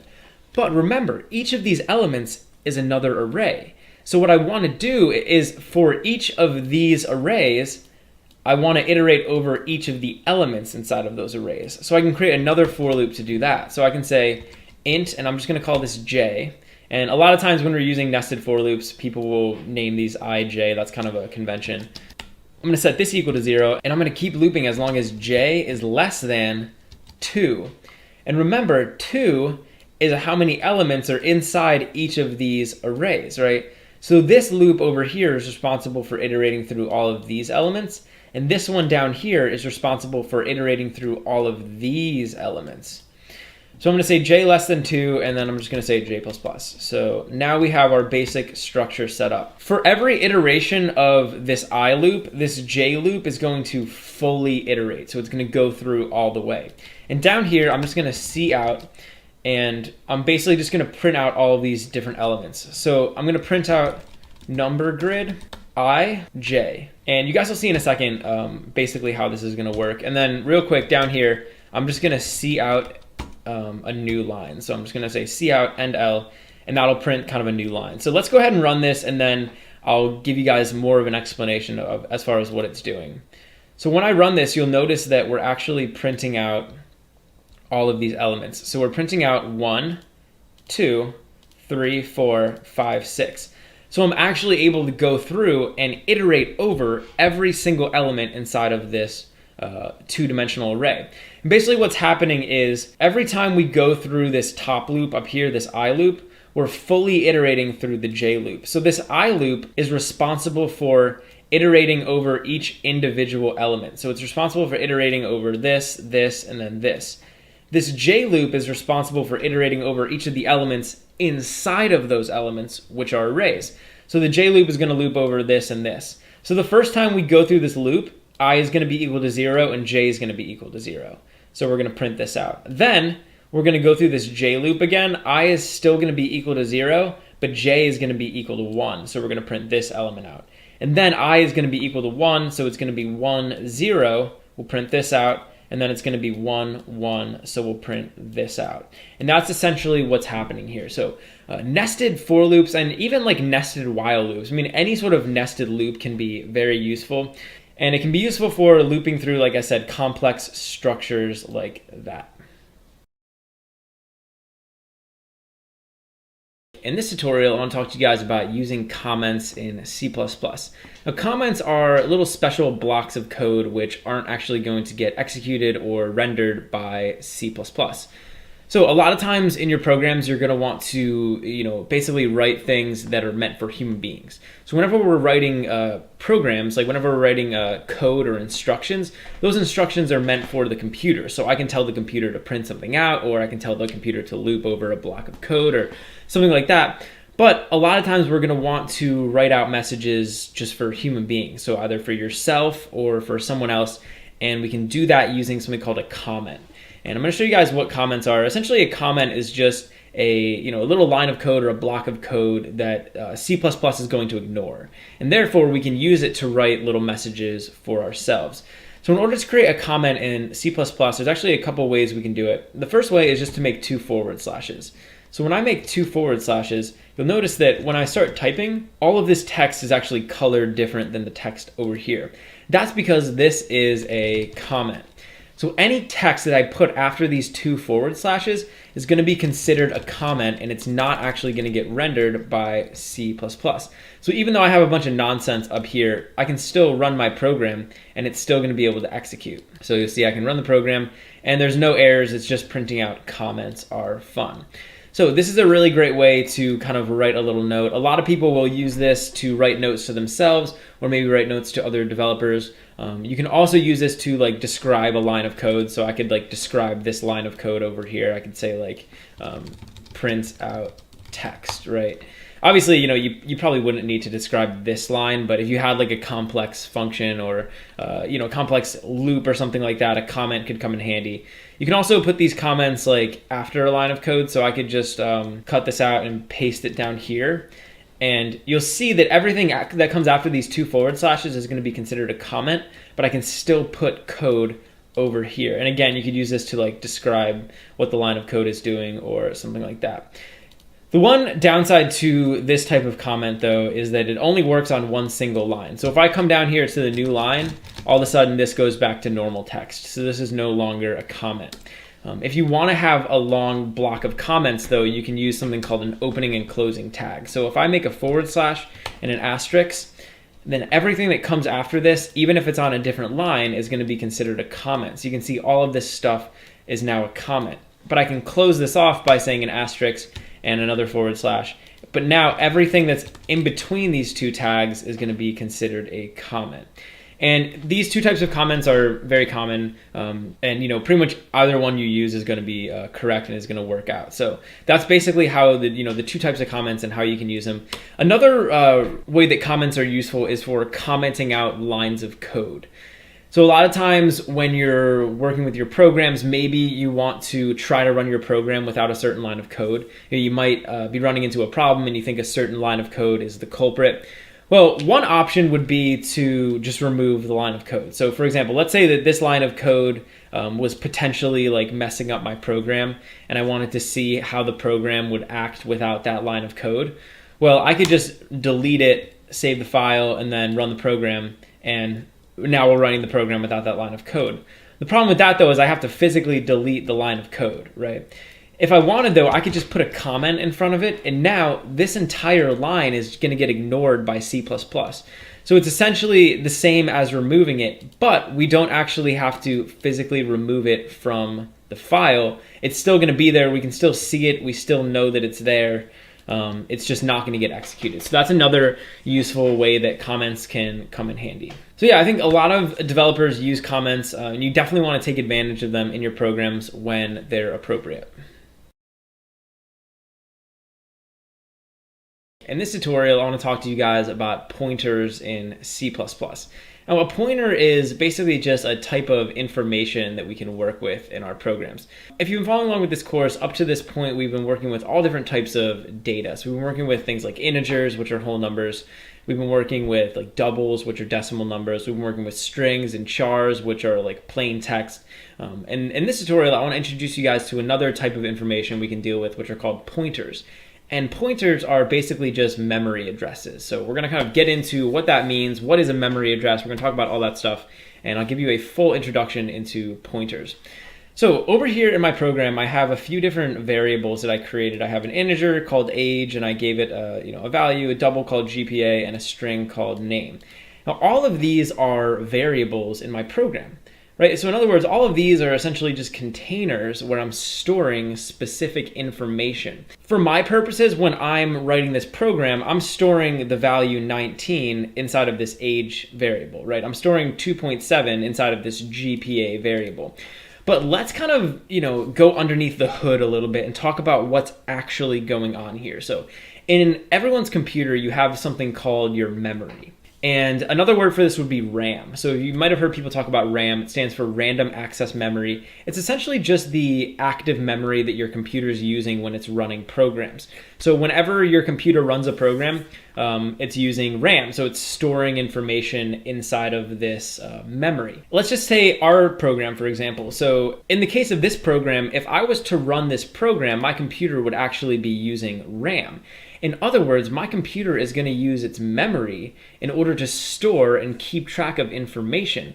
In fact, it's going to be storing all of these values inside of its memory. So when I create this variable age and I give it a value, what's actually happening is my program is going to take this value 19 and it's going to store it inside the physical memory of my computer. When I create this double GPA, my computer is going to take this number and it's going to store it physically inside of the memory in my computer. Same goes for that string. And so for all of these different pieces of data, they're all actually getting stored inside of the memory of my computer. So when I write the program, like for my purposes, I just know that 19 is stored inside the age variable. But when we go underneath the hood, 19 is actually stored inside of the computer's memory. So it's physically stored in the memory. Now, one of the cool things about the memory of our computer is there's a bunch of these little containers, right? Each one of these variables, each one of these values is essentially just like inside of one of those containers, right? That's kind of a broad strokes explanation, but you can basically think of it as like this number 19 is stored inside of a container in memory. This value 2.7 is stored inside of a container in memory.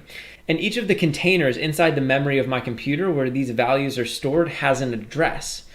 Right? So it has an address which uniquely identifies it. So for example, this value 19 is stored inside the physical memory of my computer and it's stored at a specific memory address.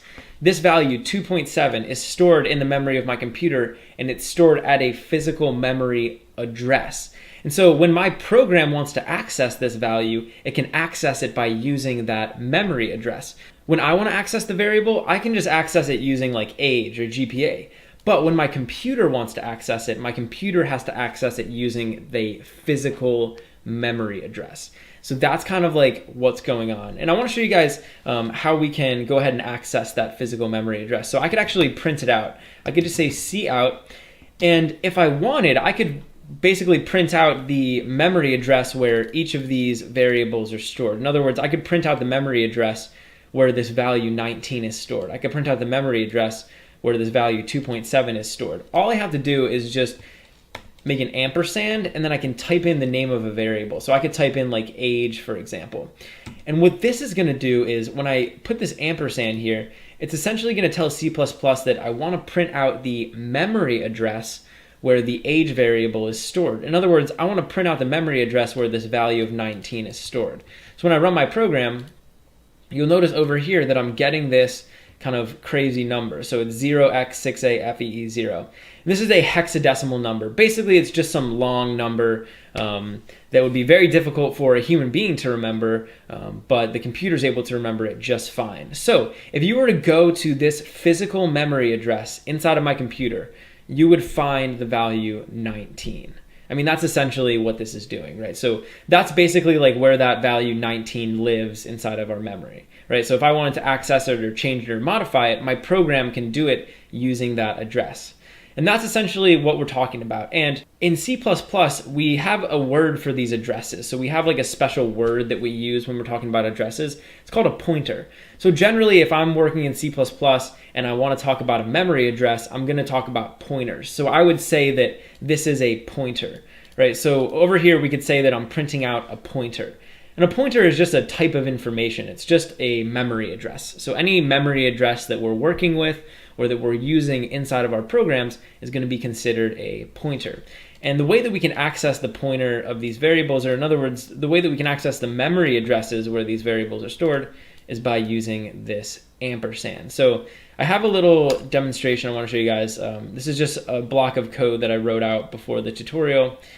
And it's essentially just printing out all of the memory addresses for all of these variables. So I'm going to go ahead and run this. So you can see over here, I'm essentially just printing out all the individual memory addresses for all of these variables. So we have age, and it's located at this memory address. We have GPA at this memory address and name at this memory address. So all of these memory addresses, if we were to go to them in our like physical RAM and the physical memory of our computer, we would see those values. And again, we would call these pointers. So this is a pointer, this is a pointer. A pointer is just a memory address. It's just a type of data. We're just giving it another name. So that's kind of cool, and that kind of shows you guys how we can access like the memory addresses of these different variables. But we can actually take this a step further. So I want to show you guys another thing that I can do. So I could actually create a variable where I could store the pointer. So over here, like I'm creating an integer variable, and inside of it, I'm storing an integer, right? Over here, I'm creating a double variable, and I'm storing a double. Over here, I'm creating a string variable, I'm storing a string. And actually, if we want to manage and keep track of the memory addresses or the pointers inside of our programs, we can create a pointer variable. So I'm going to show you guys how we can do that. And a pointer variable will basically be just a container where we can store a pointer, right? It's a container where we can store a memory address. Generally, when we're working with memory addresses in our programs, we're not just going to work with random addresses, right? In other words, like I don't know any like meaningful memory addresses off the top of my head. So generally, when we're using memory addresses, we're going to be using the memory addresses of the different variables in our programs. So therefore, when we create an actual pointer variable, in other words, when I create a container where I'm going to store a pointer, I'm generally going to create it based off of one of these variables. So let's go ahead and create a pointer variable that will store the pointer for this age variable. I'm just going to say int. And whenever we create a pointer variable, you always want to use this special character, which is going to be the asterisk. And then you want to type in the name of the variable. So I'm just going to call this page. And a lot of times when you're creating pointer variables, you'll use this lowercase p, and then you'll type out the name of the variable whose memory address you're storing. So I could say int page is equal to, and now I can just say ampersand age. So remember, when we use this ampersand and then we type out the name of the variable, that gives us the pointer. In other words, that gives us the memory address where the value is stored. So I'm essentially storing this pointer inside of this variable over here called page. I could do the same thing down here for this double. I could just say double, asterisk, and I'm just going to say PGPA. And I'm going to set this equal to ampersand GPA. So now this PGPA pointer variable is storing inside of it a pointer. In other words, it's storing inside of it a memory address, and it just happens to be the memory address of this GPA variable. I could do the same thing for this string down here. So I could say string pname, and actually don't forget to put the asterisks, and I can just set this equal to ampersand name. And now this pointer variable pname is storing the pointer. In other words, it's storing the memory address of this name variable. So now I can actually work with these different pointer values using these pointer variables. So if I was to come down here, I could say cout, and I could just print out like page. And now this is going to go ahead and print out the value that's stored inside of that pointer variable, which is going to be a pointer, which should be the memory address of page. So you can see down there, that's exactly what we get. So that's kind of useful. And, really, I think a lot of times people get a little intimidated or maybe confused with pointers. But pointers are really simple. A pointer is just another type of data that we can work with in C++. So, you can work with things like integers, which are whole numbers. You could work with doubles, which are decimal numbers. You could work with strings, which are just a bunch of characters. You could also work with pointers, which are memory addresses. That's all it is. It's just a different type of data. And when we create a pointer variable, it's just a container where we can store a pointer. That's kind of all it is. Now, I want to point out to you guys, whenever I created this pointer variable, you'll notice that I used the data type of the variable that I was pointing to. So this pointer variable is storing the memory address of an integer. Therefore, I said int over here. This pointer variable is storing the address of a double, so I said double over here. Same thing down here. This is storing the memory address of a string, so I said string over here. And that's basically just what you have to do when we're making pointer variables. This kind of brings me to another point. I want to show you guys one more thing we can do, which is called dereferencing a pointer. And dereferencing a pointer basically means that we're going to grab the value that's inside of the memory address. So remember, a pointer is a memory address. So if I have a pointer, that is the address of a physical, slot or a physical location in my computer's RAM, in my computer's memory. That's all it is. It's just an address, right? Like you have an address for your house. That's kind of what this is. It's an address, but instead of for a house, it's for a memory location. And when we dereference a pointer, we're basically telling C++ that instead of using the actual pointer, we now want to go to that physical memory address, grab the value out of there, and use it in our program. And the way that I can do that is by dereferencing it. So you'll notice, like when I print out page, right? This is a pointer. So when I run this program and I print it out, we get a memory address. But if I was to dereference this pointer, we would actually end up getting the value that was stored at that memory address.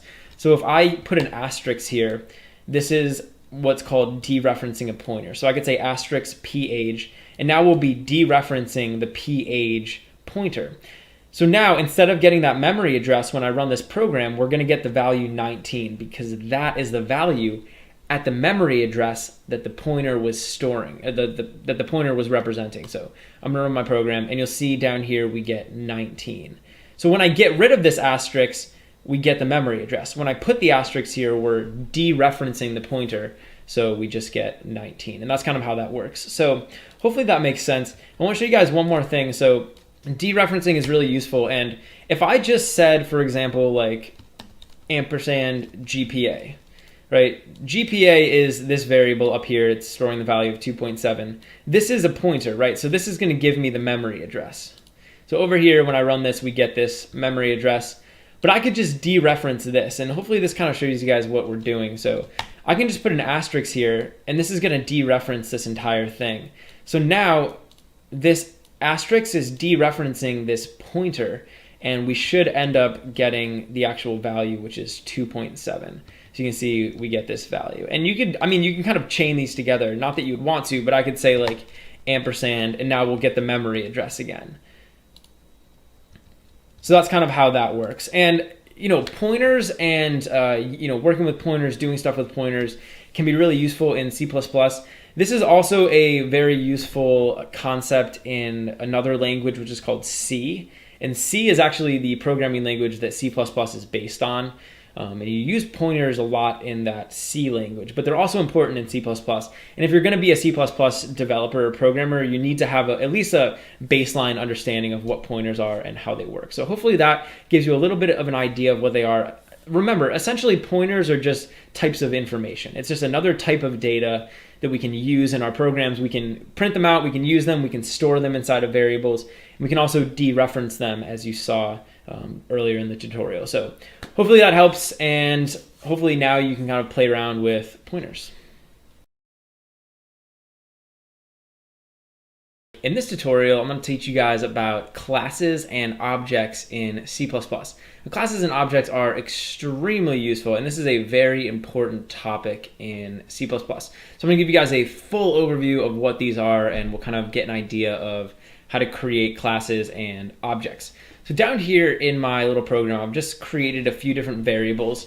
And basically what I'm doing here is I'm just storing different pieces of information, right? I'm storing my name inside of this name variable, and we're storing it inside of a string.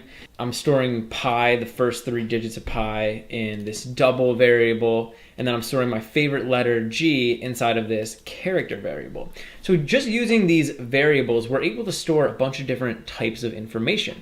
And actually, if you know anything about C++ data types, you'll know that by default, C++ allows us to store a bunch of different types of data. So we can store like text, we can store numbers, we can store like whole numbers, decimal numbers, we can store characters. We can store all of these different types of information. But here's the problem though, and this is kind of a limitation to this, is that there's a lot of types of information. In other words, there's a lot of things, there's a lot of real world entities that can't just be represented using a string or a number or a character.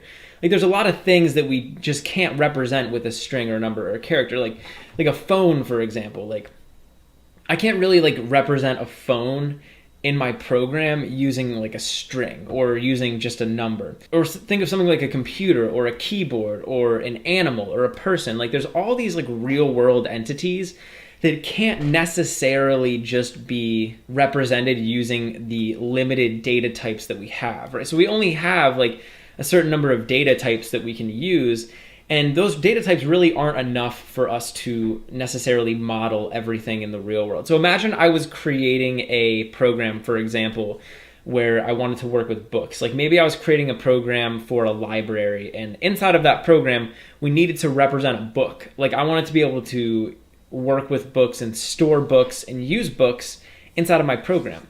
Well, there's no book data type.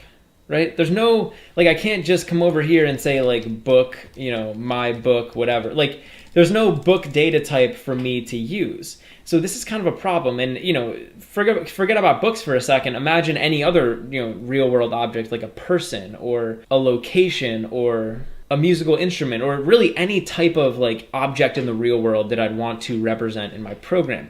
And so, really the problem is we only have a limited data types, right? There's only certain types of data we can represent. And this is where classes and objects come in. So what we can do is we can actually create a class. And a class is essentially a new data type. So when I create a class, I'm basically creating a new data type in C++. And that's really why classes are useful, because we can kind of create a blueprint for a new type of data in our program. So like I said before, I can't just come down here and create like a book data type, right? But what I can do is I can create a class that will specify what a book data type is, and then I can actually use that book data type that I created inside of my program. So I'm going to show you guys how we can do this. Let's write a program that will allow us to store and work with and represent books inside of our program. So we're essentially going to be creating a book data type. In order for me to do this, I'm just going to come up here, and I can do this in the same file as this main function. And I'm going to create a class. And a class is essentially just a specification or a blueprint for a new data type in our program. So when I create a class, I'm basically creating a new data type. I'm creating a new type of data that we can work with and we can use in our programs. It's pretty cool. So over here to create a class, I'm just going to say class, and then I'm going to give this a name. And generally when we're naming classes, we are going to name them with capital letters. So I'm just going to call this book. So we're going to create a book class. So this book class is going to act as a blueprint or a template for the book data type. Okay, so this is just a specification, right? We're basically specifying what a book is inside of our program. So what I want to do down here is I want to actually define the book data type, and we can do that by giving it attributes. So we could basically say that a book is going to have like 2 or 3 or 5 different attributes that will describe it. And we're going to use all those other data types like strings, integers, doubles, characters, etc. in order to represent those attributes. So essentially this book class is going to be a collection of attributes which are going to be things like numbers and strings, etc.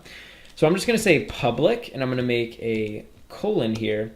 And then we're going to come down here, and I'm actually going to indent this so it's a little bit easier to see. And down here, right below where I said public, I want to specify some attributes. So essentially, I'm mapping out what a book is going to be and what it's going to have. So let's think about what are the different attributes of a book. Well, the first and probably the most obvious is going to be the title. And we could represent the title as a string. So I can just say string title. And I'm just declaring these variables. I'm not going to give them values. So what's another one? Let's think. Probably the author, right? So another attribute of a book would be the book's author. And let's try to think of one more. So I think another good one might be, maybe let's do pages. So like this would be the number of pages in the book. And I'm sure you could think of a lot more. We could think of like publishing date, like publishing company, you could think of, a version number. There's a lot of different attributes we could store for a book, but let's keep it simple for now. Essentially what I'm doing here is I'm mapping out a blueprint. So I'm saying this is the blueprint for the book data type. And a book in our program can have a title, can have an author, and can have a number of pages associated to it. So this is a more of a complex data type. Really, it's a class. So this is basically all we need. So we're essentially just specifying what a book is. We're telling C++ what a book is in our program. So now I'm going to come down here and I'm actually going to create a book. So remember, this is just a blueprint. This is a template. It's a specification. But this isn't like a physical book. If I want to actually like have a physical book that I'm going to work with in my program, I need to create it down here. And we're actually going to be creating something called an object. So here's a little terminology lesson. A class is the specification, it's the blueprint, it's the template of a data type. So this book class is the specification, it's the blueprint of a book inside of our program. An object is an actual instance of that blueprint, or it's an actual instance of that class. So an object is an actual book. So I'm going to create an object down here. We'll call it a book object. And that means it's an actual book that's going to have an actual title, an actual author, and an actual number of pages associated to it. And we can create, hundreds of these different objects. But just know that a class is the template, it's the specification, and an object is an actual instance of that specification. So it's an actual book with an actual title, author, and pages. So let's go ahead and do that. I'm just going to say book. And again, I'm basically just telling C++ what type of data I want to create or what type of data I want to store. And then I'm going to give this a name. So I'm just going to call it book1. So now we have this book inside of our program. It's called book1. And what we want to do is start giving it some attributes. So I want to say book1.title, and we can actually give this a title. So I can assign a value to book1 for the title. So why don't we just say the title is like Harry Potter. So this is going to be a Harry Potter book. And I can do the same thing for author and for pages. So I could say book1.author, and I can just give this an author. So it's J.K. Rowling. And we're going to give this a number of pages. So I could say book1.pages. And this is going to be an integer. So let's say it has like 500 pages. And so now I'm actually able to represent and I'm able to work with a book inside of my program. So again, this up here is a class. It's a template for what a book is. This down here is an object. It's a physical book in our program that has actual attributes. So this is the Harry Potter book with the J.K. Rowling author and 500 pages. So I'll show you guys what we can do. We can actually print out this information. So I could say cout, and why don't we print out book1.title.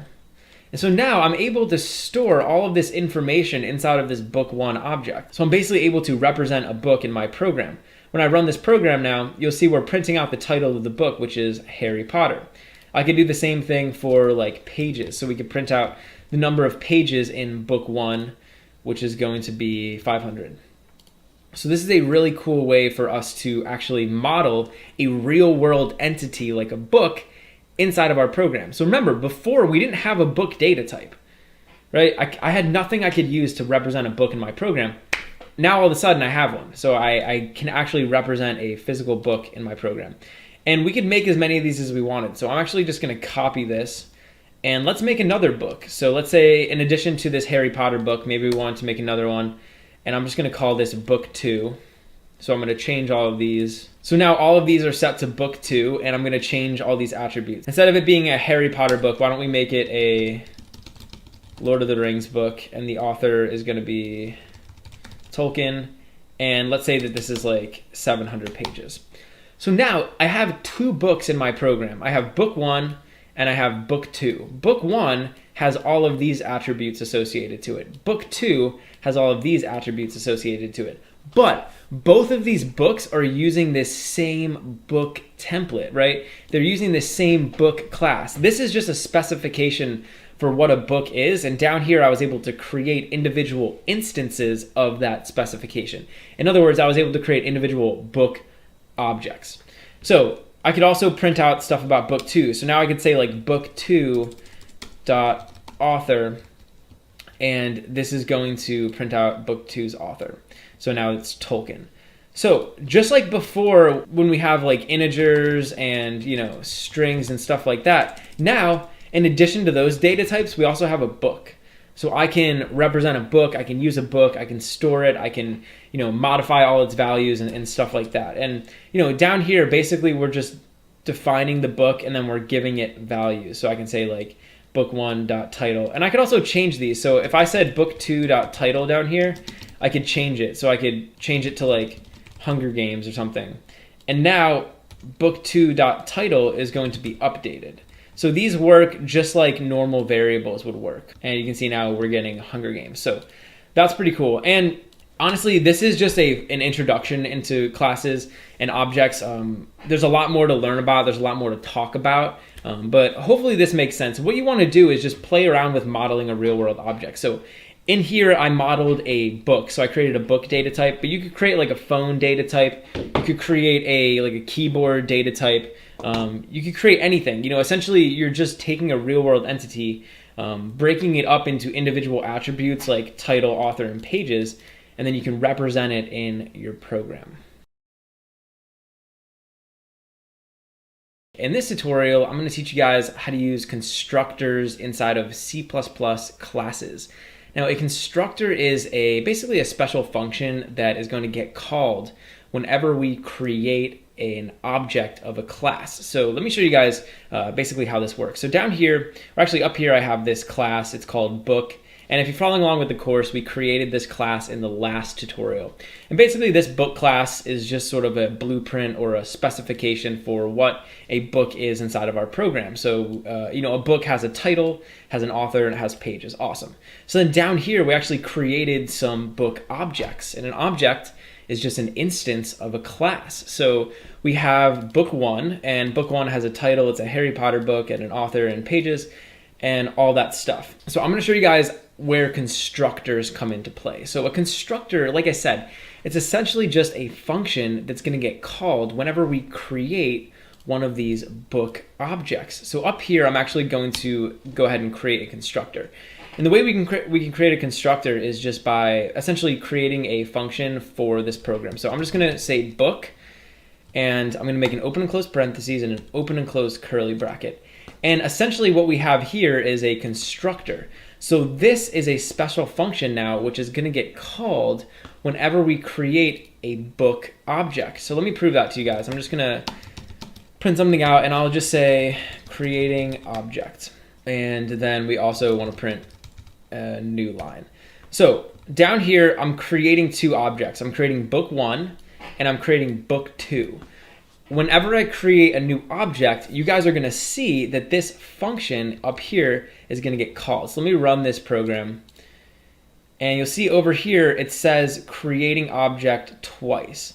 So it says creating object, and that was when we made this line of code. And then down here, it also says creating object, and that was when we created this second object. So we created 2 objects, and this method or this function got called twice. Hopefully that makes sense. Now, another cool thing about this book function is that it can accept parameters. So I could come over here and we could say that this is going to accept a parameter like name. And over here, I could just print out like whatever the user passed in. So now down here, when we create these objects, we can pass values in. So I could pass in like Harry Potter, that's the name of this book. And we could pass in like Lord of the Rings, that's the name of this book, right? So now when I run my program, it's going to actually be able to use those parameters. So instead of printing out like creating object, it's printing out the value that we passed into the constructor. Pretty cool, right? And constructors are awesome because we can use them when we create objects. So let me point something out to you guys. And I'm actually just going to get rid of this stuff up here. So let me point something out. When we wanted to create these objects, right, and when I wanted to give them a bunch of initial information, so when I created book 1 and book 2, I had to manually specify what the title was going to be, what the author was going to be, and what the pages were going to be. And it kind of took up a lot of time, right? It takes a lot of time to have to manually type out book1.title, book1.author. And I have to do that for every single object that I create. Well, that gets really, really tedious. And imagine if instead of just creating 2 objects, I wanted to create like 100 or 1,000 objects. Like that would take up so many lines of code. I mean, just to create one of these objects took up 4 lines of code. We can actually use these constructors in order to initialize our objects with information. So like when I create this book 1, instead of having to manually specify the title, the author, and the pages, instead, I could just pass those values into the constructor, and the constructor could initialize the values for us.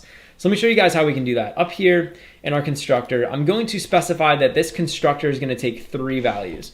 So this book constructor is going to take a string title, and actually we're just going to call this a title. It's going to take a string, and we're going to call it a author, and it's going to take an integer. We're just going to call it a pages.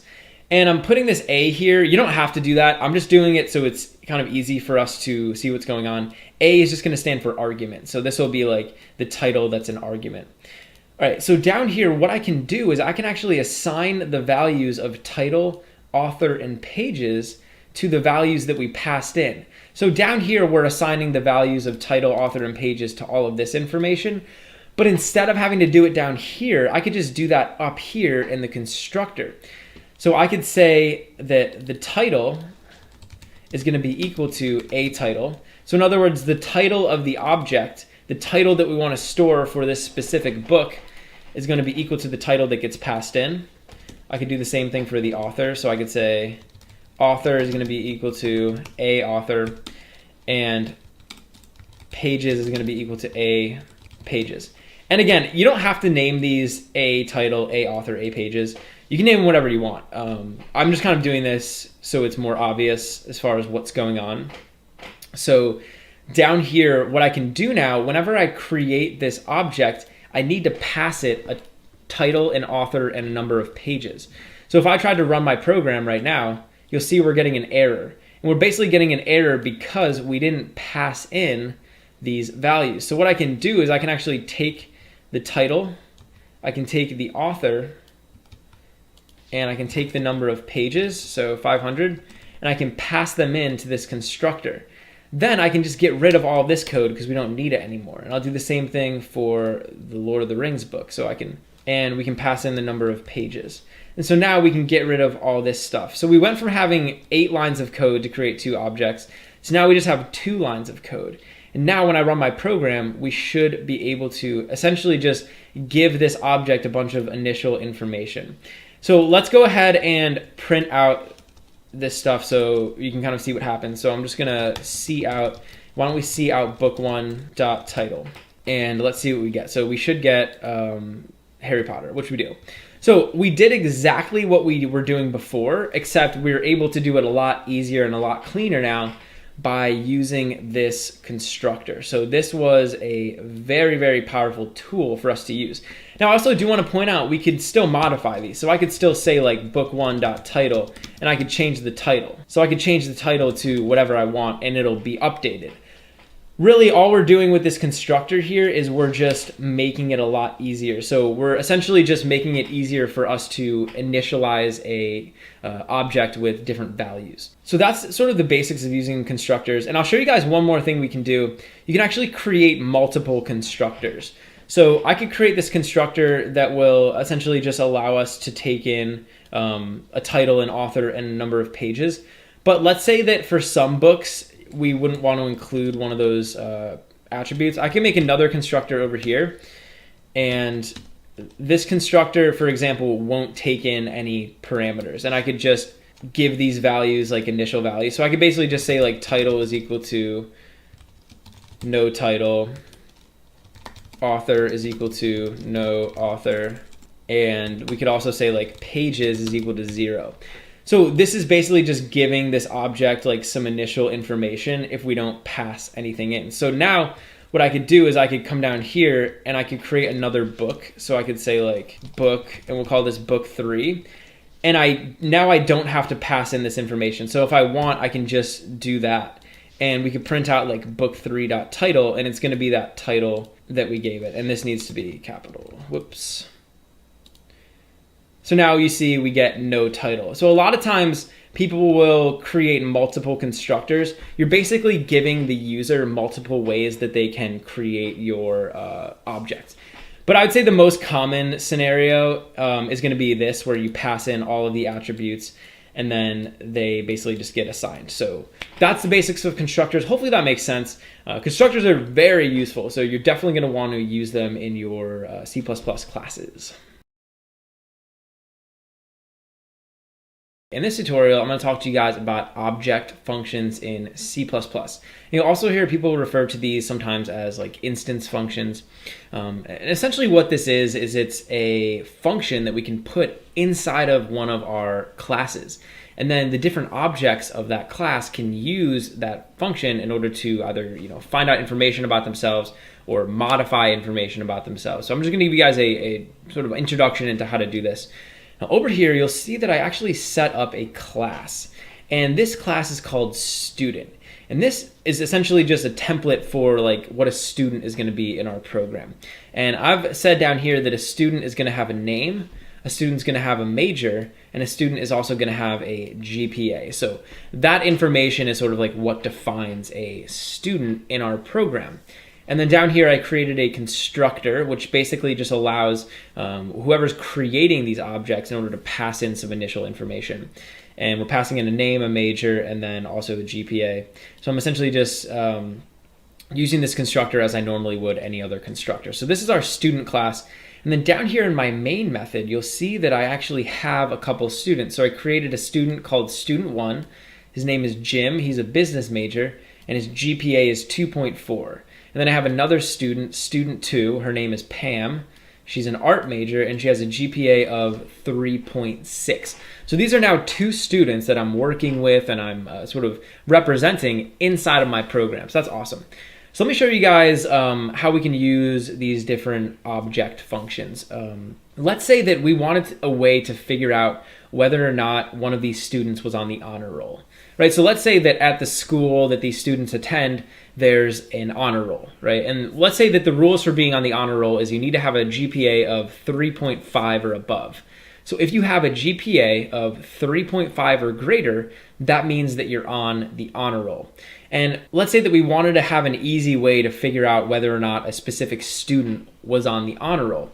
Well, what I could do is I could actually create a function up here in my student class which each of the objects could use to tell if they were on the honor roll or not. So what I'm going to do is I'm going to go down here below the constructor, and I can basically just create a function like I normally would. So we can give this a return type, and I'm going to give this a Boolean return type, and I'm going to name this function has honors. And this function is basically going to return a true or a false value. It'll return true if the student has honors, right? It'll return true if the student has a GPA of 3.5 or greater. If they don't, it's going to return false. So over here, we're not going to have to take in any information. We don't need any parameters.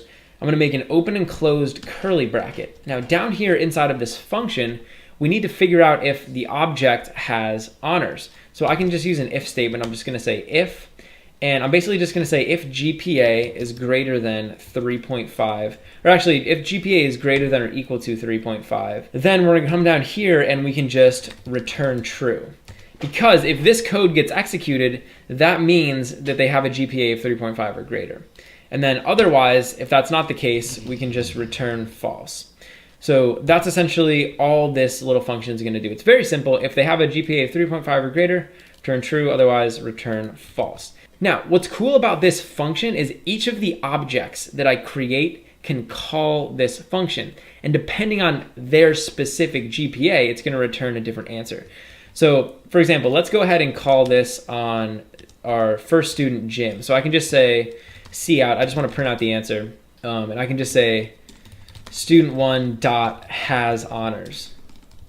So now if I want to figure out whether or not Jim has honors, I can just call this function. I can say student1 dot has honors. And now this is going to print out whether or not Jim has honors. So you'll see over here, we're printing out a 0. And just a tidbit, whenever you print out Boolean values, if it's a false, it's going to get printed out as a 0. If it's a true, it's going to get printed out as a 1. So the fact that we're seeing a 0 here means that student 1 doesn't have honors. And we can do the same thing for Pam. So we could do the same thing with our other student. I could say student 2 dot has honors. And now this should be true because Pam has a GPA of 3.6. So Pam is going to have honors. What's cool about doing this is that this function is going to be using different information depending on which object is calling it. So when the Jim object calls it, the GPA is Jim's GPA. When the Pam object calls it, the GPA is Pam's GPA. So we can define a general function over here in our class, and depending on the object that calls it, it's going to be giving or doing different things. So the GPA is going to be different depending on if Jim's calling it or if Pam is calling it. And that's kind of why these are cool. So you can make all sorts of these little functions, and generally people will make these to get information about the object. So for example, figure out whether or not they have honors, or modify values. And in future tutorials, we're going to look at functions which are going to be modifying the values in our classes. But hopefully that kind of gives you an idea of what you can do with these. So, you know, in a lot of cases, you're going to want to have different functions inside of your classes that are going to do stuff. Now, I do want to just point out one more reason why these are cool. So let's say that I have this program written and, you know, I'm using all these different students, and maybe I have a program that like calculates who's on the honor roll or something. Well, let's say that one day the dean of the school comes to me and he's like, hey, Mike, we're going to change the qualification for honors. So now, instead of everybody with a 3.5 and greater is going to have honors, we're just going to say everybody with a 2.0 and greater is going to have honors. In order for me to make that change in my program, in other words, in order for me to update that information, all I have to do is go over here and change this to 2.0. And now all of the code in my program is still going to work, and these has honors are still going to work, but now the bar for having honors is going to be lowered. So I could say student1.has honors, and now this is going to be true because we changed the qualification. So now we get a 1. And that's kind of why these are powerful. You can kind of adjust different information and, you know, control different things about the overall class and about every instance of the class using these functions. So hopefully that is clear. Hopefully, you know, you have an idea now of what you can do with these different object functions. In this tutorial, I'm going to talk to you guys about getters and setters in C++ classes. Now, getters and setters are extremely useful, and basically they allow you to control the access to the different attributes and different elements inside of your C++ classes. So I'm going to show you guys the basics of using C++. In order to do that, we're going to use a little example. So up here I have a class that I created, and it's called movie. And this is basically just like allowing us to represent a movie inside of our program. So I have a few different attributes. The movie is going to have a title. It's going to have a director. It's also going to have a rating. So those are 3 different attributes of a movie, right? We could basically say like, this is our movie. This is what it's going to be. That's what it's going to have. And down here we have a constructor. So I'm just passing in the title, the director, and then also the rating. And then over here, we're assigning those values to the values inside of the object. This is all pretty standard stuff. And if you've been following along with the course up to this point, this should kind of make sense, what I'm doing over here. I'm essentially just defining a movie data type. And down here, I actually created a movie. So I created a movie, and it's called Avengers, and the title is The Avengers, director is Joss Whedon, and the rating is PG-13. So I'm creating an actual movie, and you'll see down here I can print out the rating. So why don't we run our program, and we'll just sort of get on the same level. So over here I have PG-13, so it's printing out the rating, everything works, everything looks good. Now, here's the thing. A lot of times in C++, when we're creating something like a class up here, like this movie, we're going to want to be able to control what information can be stored for a particular movie. And let me give you an example. So down here, I have this rating as PG-13, right?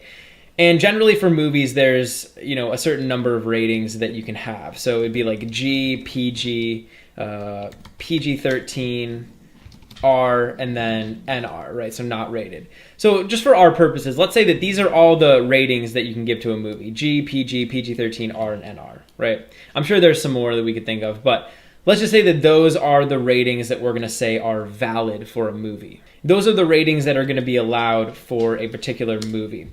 Well, over here, I'm inserting PG-13, but let's say I wanted to instead enter in something else. There's nothing stopping me from just entering in nonsense like dog. Right? There's nothing that's stopping me from just typing in some nonsense rating there and then running the program and being able to store it inside of my movie, right? In other words, I can set the rating equal to dog, even though that's not technically like one of the official ratings that we can have. And there's a lot of circumstances where there's going to be things like this. For example, valid ratings that you're going to want to enforce. In other words, like when you're writing this program, you might not want a movie object to be created that's not using a valid rating. Like you wouldn't want this to be able to happen down here. You wouldn't want them to be able to put a rating in as dog. So I'm going to show you guys how we can essentially just enforce that, how we could make it so that the user can only create an object, a movie object, with a valid rating. And to do that, we can use something called getters and setters. Now, the first thing that I'm going to do after I turn that back is I'm going to head up here into my class. So up here in my movie class, and I want to show you guys one thing. You'll see up here I have this keyword public. And essentially when I say public and I put all this stuff underneath public, what that means is that all of this stuff is public. And basically, when something's public, it means that any other program, any other code can access it. So essentially, any code outside of this class is able to access the title of the movie, the director, the rating, and the constructor. So down here, I'm able to print out Avengers.rating because rating is public, right? So I can print this out because it's underneath this little public keyword. But there's another keyword that we can use in C++, which is called private. And I can do the same thing as I did with public. I can just say private. And any attributes, any variables, any functions, anything that I put underneath this private keyword is actually going to be private. So for example, if I was to take this string rating and I was to put this under here, under this private, what this means is now only code inside of this movie class is able to access the rating attribute. Only code that's inside the movie can access the rating. So if I was to come down here now and try to print out Avengers.rating, I'm not going to be able to do that anymore. And you're going to see that we're going to get an error. So you can see this highlights in red, basically telling us that you can't print out Avengers.rating because it's private. So I no longer have access to the rating inside of my main function. Now, one thing I will point out is I have access to the rating here in the constructor. That's because the rating variable, the rating attribute, is in the same class as this constructor, so it's able to access it. But this main function isn't able to access it, and any code inside the main function can't because it's not inside of that class. So that's basically the difference between public and private, and we can leverage public and private in order to control what ratings are able to get set for this movie. So let me show you guys how we can do this. The first thing I want to do is underneath this public block, I'm going to create a public function, and I'm going to call it set rating. So actually this is going to be void, and I'm just going to call it set rating. And this is going to take as a parameter, it's going to take one value. It's going to be a string, a rating. So this is going to take a rating as a parameter. Down here inside of this set rating function, I'm basically going to say rating is equal to a rating. So now whenever I want to give a value to the rating, I'm going to make it so we have to go through this set rating function. So over here, instead of saying rating is equal to a rating, I'm just going to say set rating, and I'm going to pass in a rating. And so now whenever we set the rating, it's going to go through this set rating function. And for example, if I wanted to modify the rating down here, so if I wanted to say like Avengers.rating is equal to dog, I'm not going to be able to do this, again, because rating is private, so I can't access it over here. But if I want to modify the rating, I can just go through this set rating function because it's public. So over here, if I wanted to modify the rating, instead of saying Avengers.rating, I could say Avengers.setRating, and I could pass into this as a parameter dog. All right, so now anytime we're setting the rating, either up here in the constructor or down here in the actual program, we have to go through this set rating function. And that's going to be really useful. So essentially what we can do now is we can set up some rules. So I can set up some rules inside of this set rating function for what ratings are going to be valid. So I'm going to go ahead and do that. Essentially what I'll do is I'll create an if statement. And if the rating that gets passed in is one of the valid ratings like G, PG, PG-13, R, or NR, then we'll let them set it. Otherwise, we'll be able to essentially like throw an error, or we'll be able to say like, hey, this is an invalid rating. So down here, I'm just going to create an if statement, and I'm just going to say if, and I'm basically just going to check to see if the rating is one of the valid ratings. So we can check to see if a rating is equal to G, or a rating is equal to PG, and I can keep doing this for each of the valid ratings.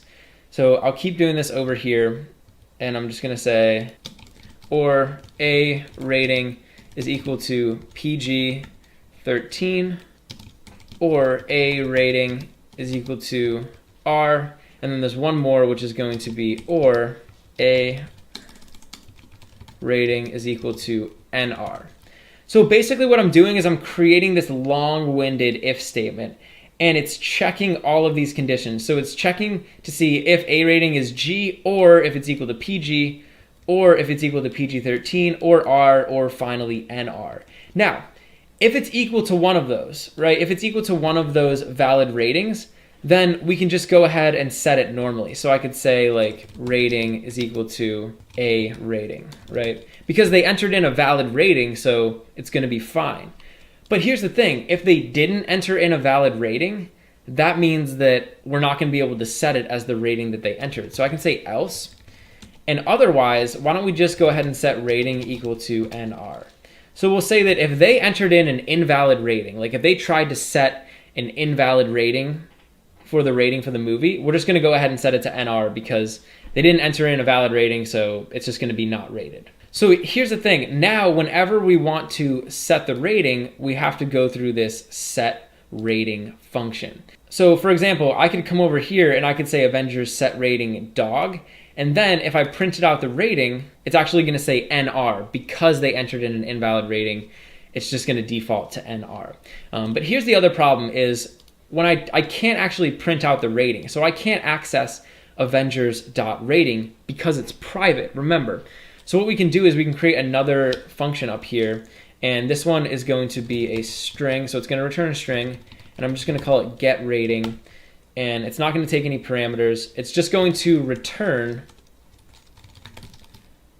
rating. So it'll just return the rating. And so now if I wanted to print this out, I could say Avengers.getRating, and I'll be able to print it out. So let's go ahead and see what happens. So down here, I set Avengers rating equal to dog. That's an invalid rating. So now when I get the rating and I print it out, we should just print out NR. And actually it looks like I have a typo here, so I forgot to put a double equals in there. Let me see if I did that over here too. Nope.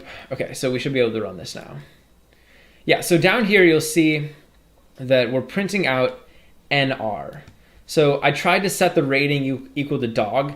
That was an invalid rating. So when I went to get it, it's just giving me NR. And that's gonna work for anything. So for example, over here, when I just first created this, I set PG-13. That's a valid rating, right? That is one of the official ratings that we can use. So when I run this, it's gonna have that. It'll have a rating of PG-13.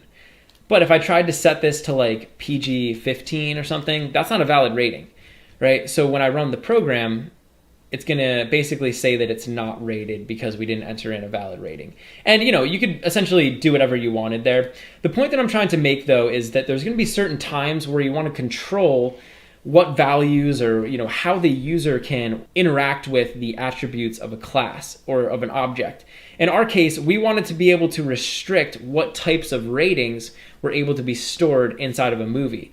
So I was able to set the attribute equal to private, which meant nobody could access it directly. They couldn't just say like, hey, the rating is equal to this or the rating is equal to that. Instead, if they wanted to set a rating, they had to go through this set rating function and they had to go through our little if statement here.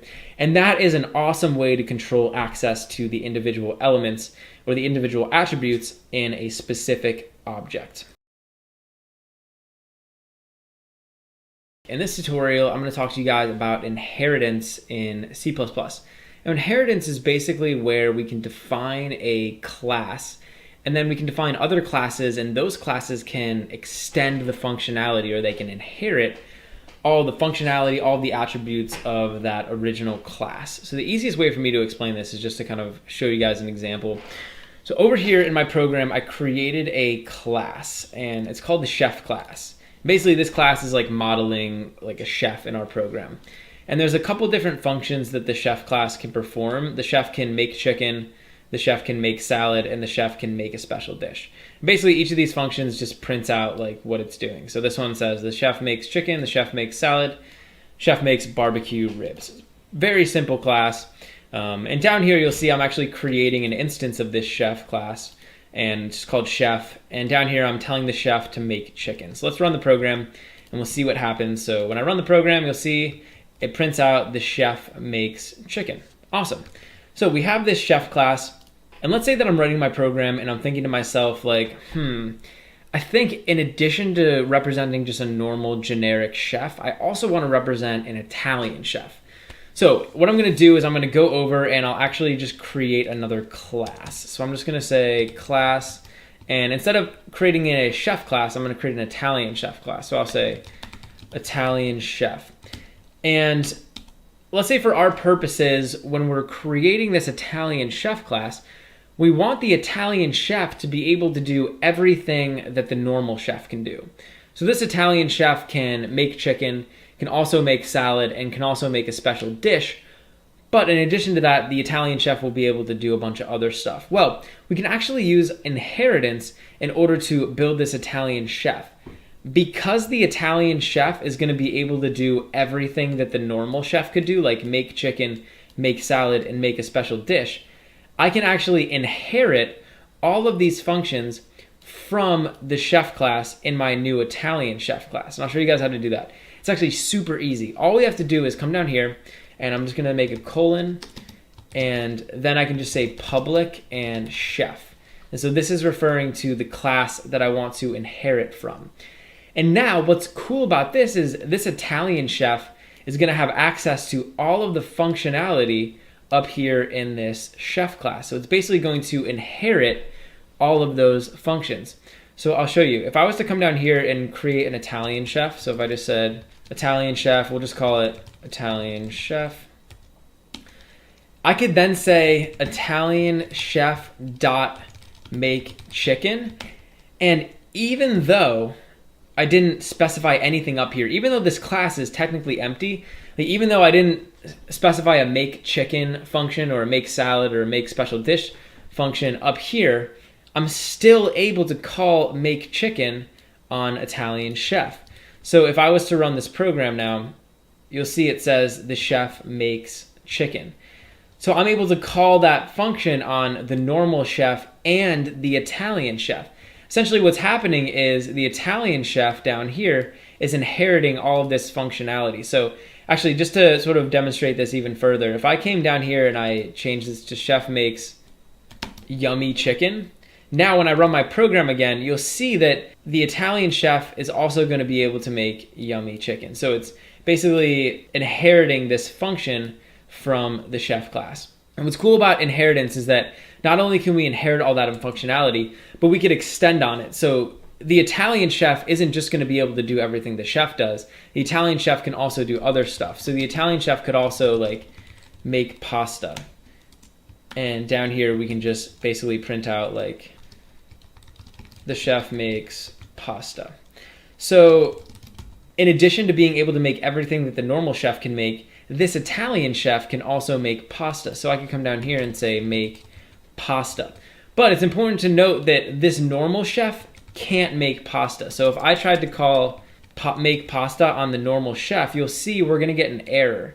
So you'll see over here, it's not going to be able to run the program. And actually, it looks like I had an error up here, so there should be a less than sign. All right, so now we'll get an error down by the other chef. Yeah, so now we're getting this error, which is basically saying this chef can't make pasta, but the chef could make chicken. And now that you'll see the Italian chef is going to make pasta and the normal chef's going to make chicken. And actually, one more thing I forgot. We need to put public over here. I keep forgetting to do that. So I'm going to say public, and then this is basically going to specify that this function is going to be public. So now we should be able to run our program. And you'll see it says the chef makes yummy chicken and the chef makes pasta. So both of our chefs are able to do different things, and that's pretty cool. And the other cool thing I can do with inheritance is I can actually override certain functions. So you'll notice up here, the normal chef has this make special dish function. And this chef is making barbecue ribs as a special dish. But let's say that the Italian chef was going to have a different special dish. Well, I can do something called overriding a function. So I can actually copy this function from up here, and I can paste it down here into my Italian chef. And essentially now this is going to override the function from up here. So instead of making barbecue ribs, we could have him make like chicken parm. So now this Italian chef is going to be making chicken parm, while the normal chef will make barbecue ribs. So if I came down here and I said make special dish on the normal chef, and I said make special dish on the Italian chef, now these are going to be two different things because the Italian chef overrode that original function. So chef makes chicken parm and the chef makes barbecue ribs. So that's kind of how overriding can be useful. Like if you're inheriting a function and you want to change like what it's doing or modify what it's doing in the other class, you can do that. Now, just a quick terminology. So we would call this chef class a superclass, and then we would call this Italian chef class a subclass because the Italian chef is inheriting from the chef class, which is the superclass. And that is essentially the basics of inheritance. Is you're essentially creating a class and you're inheriting all the functionality from another class inside of it. And then you can do things like add extra functions, you can add on to it, or you can override the functions that you inherit. Hey, thanks for watching. If you enjoyed the video, please leave a like and subscribe.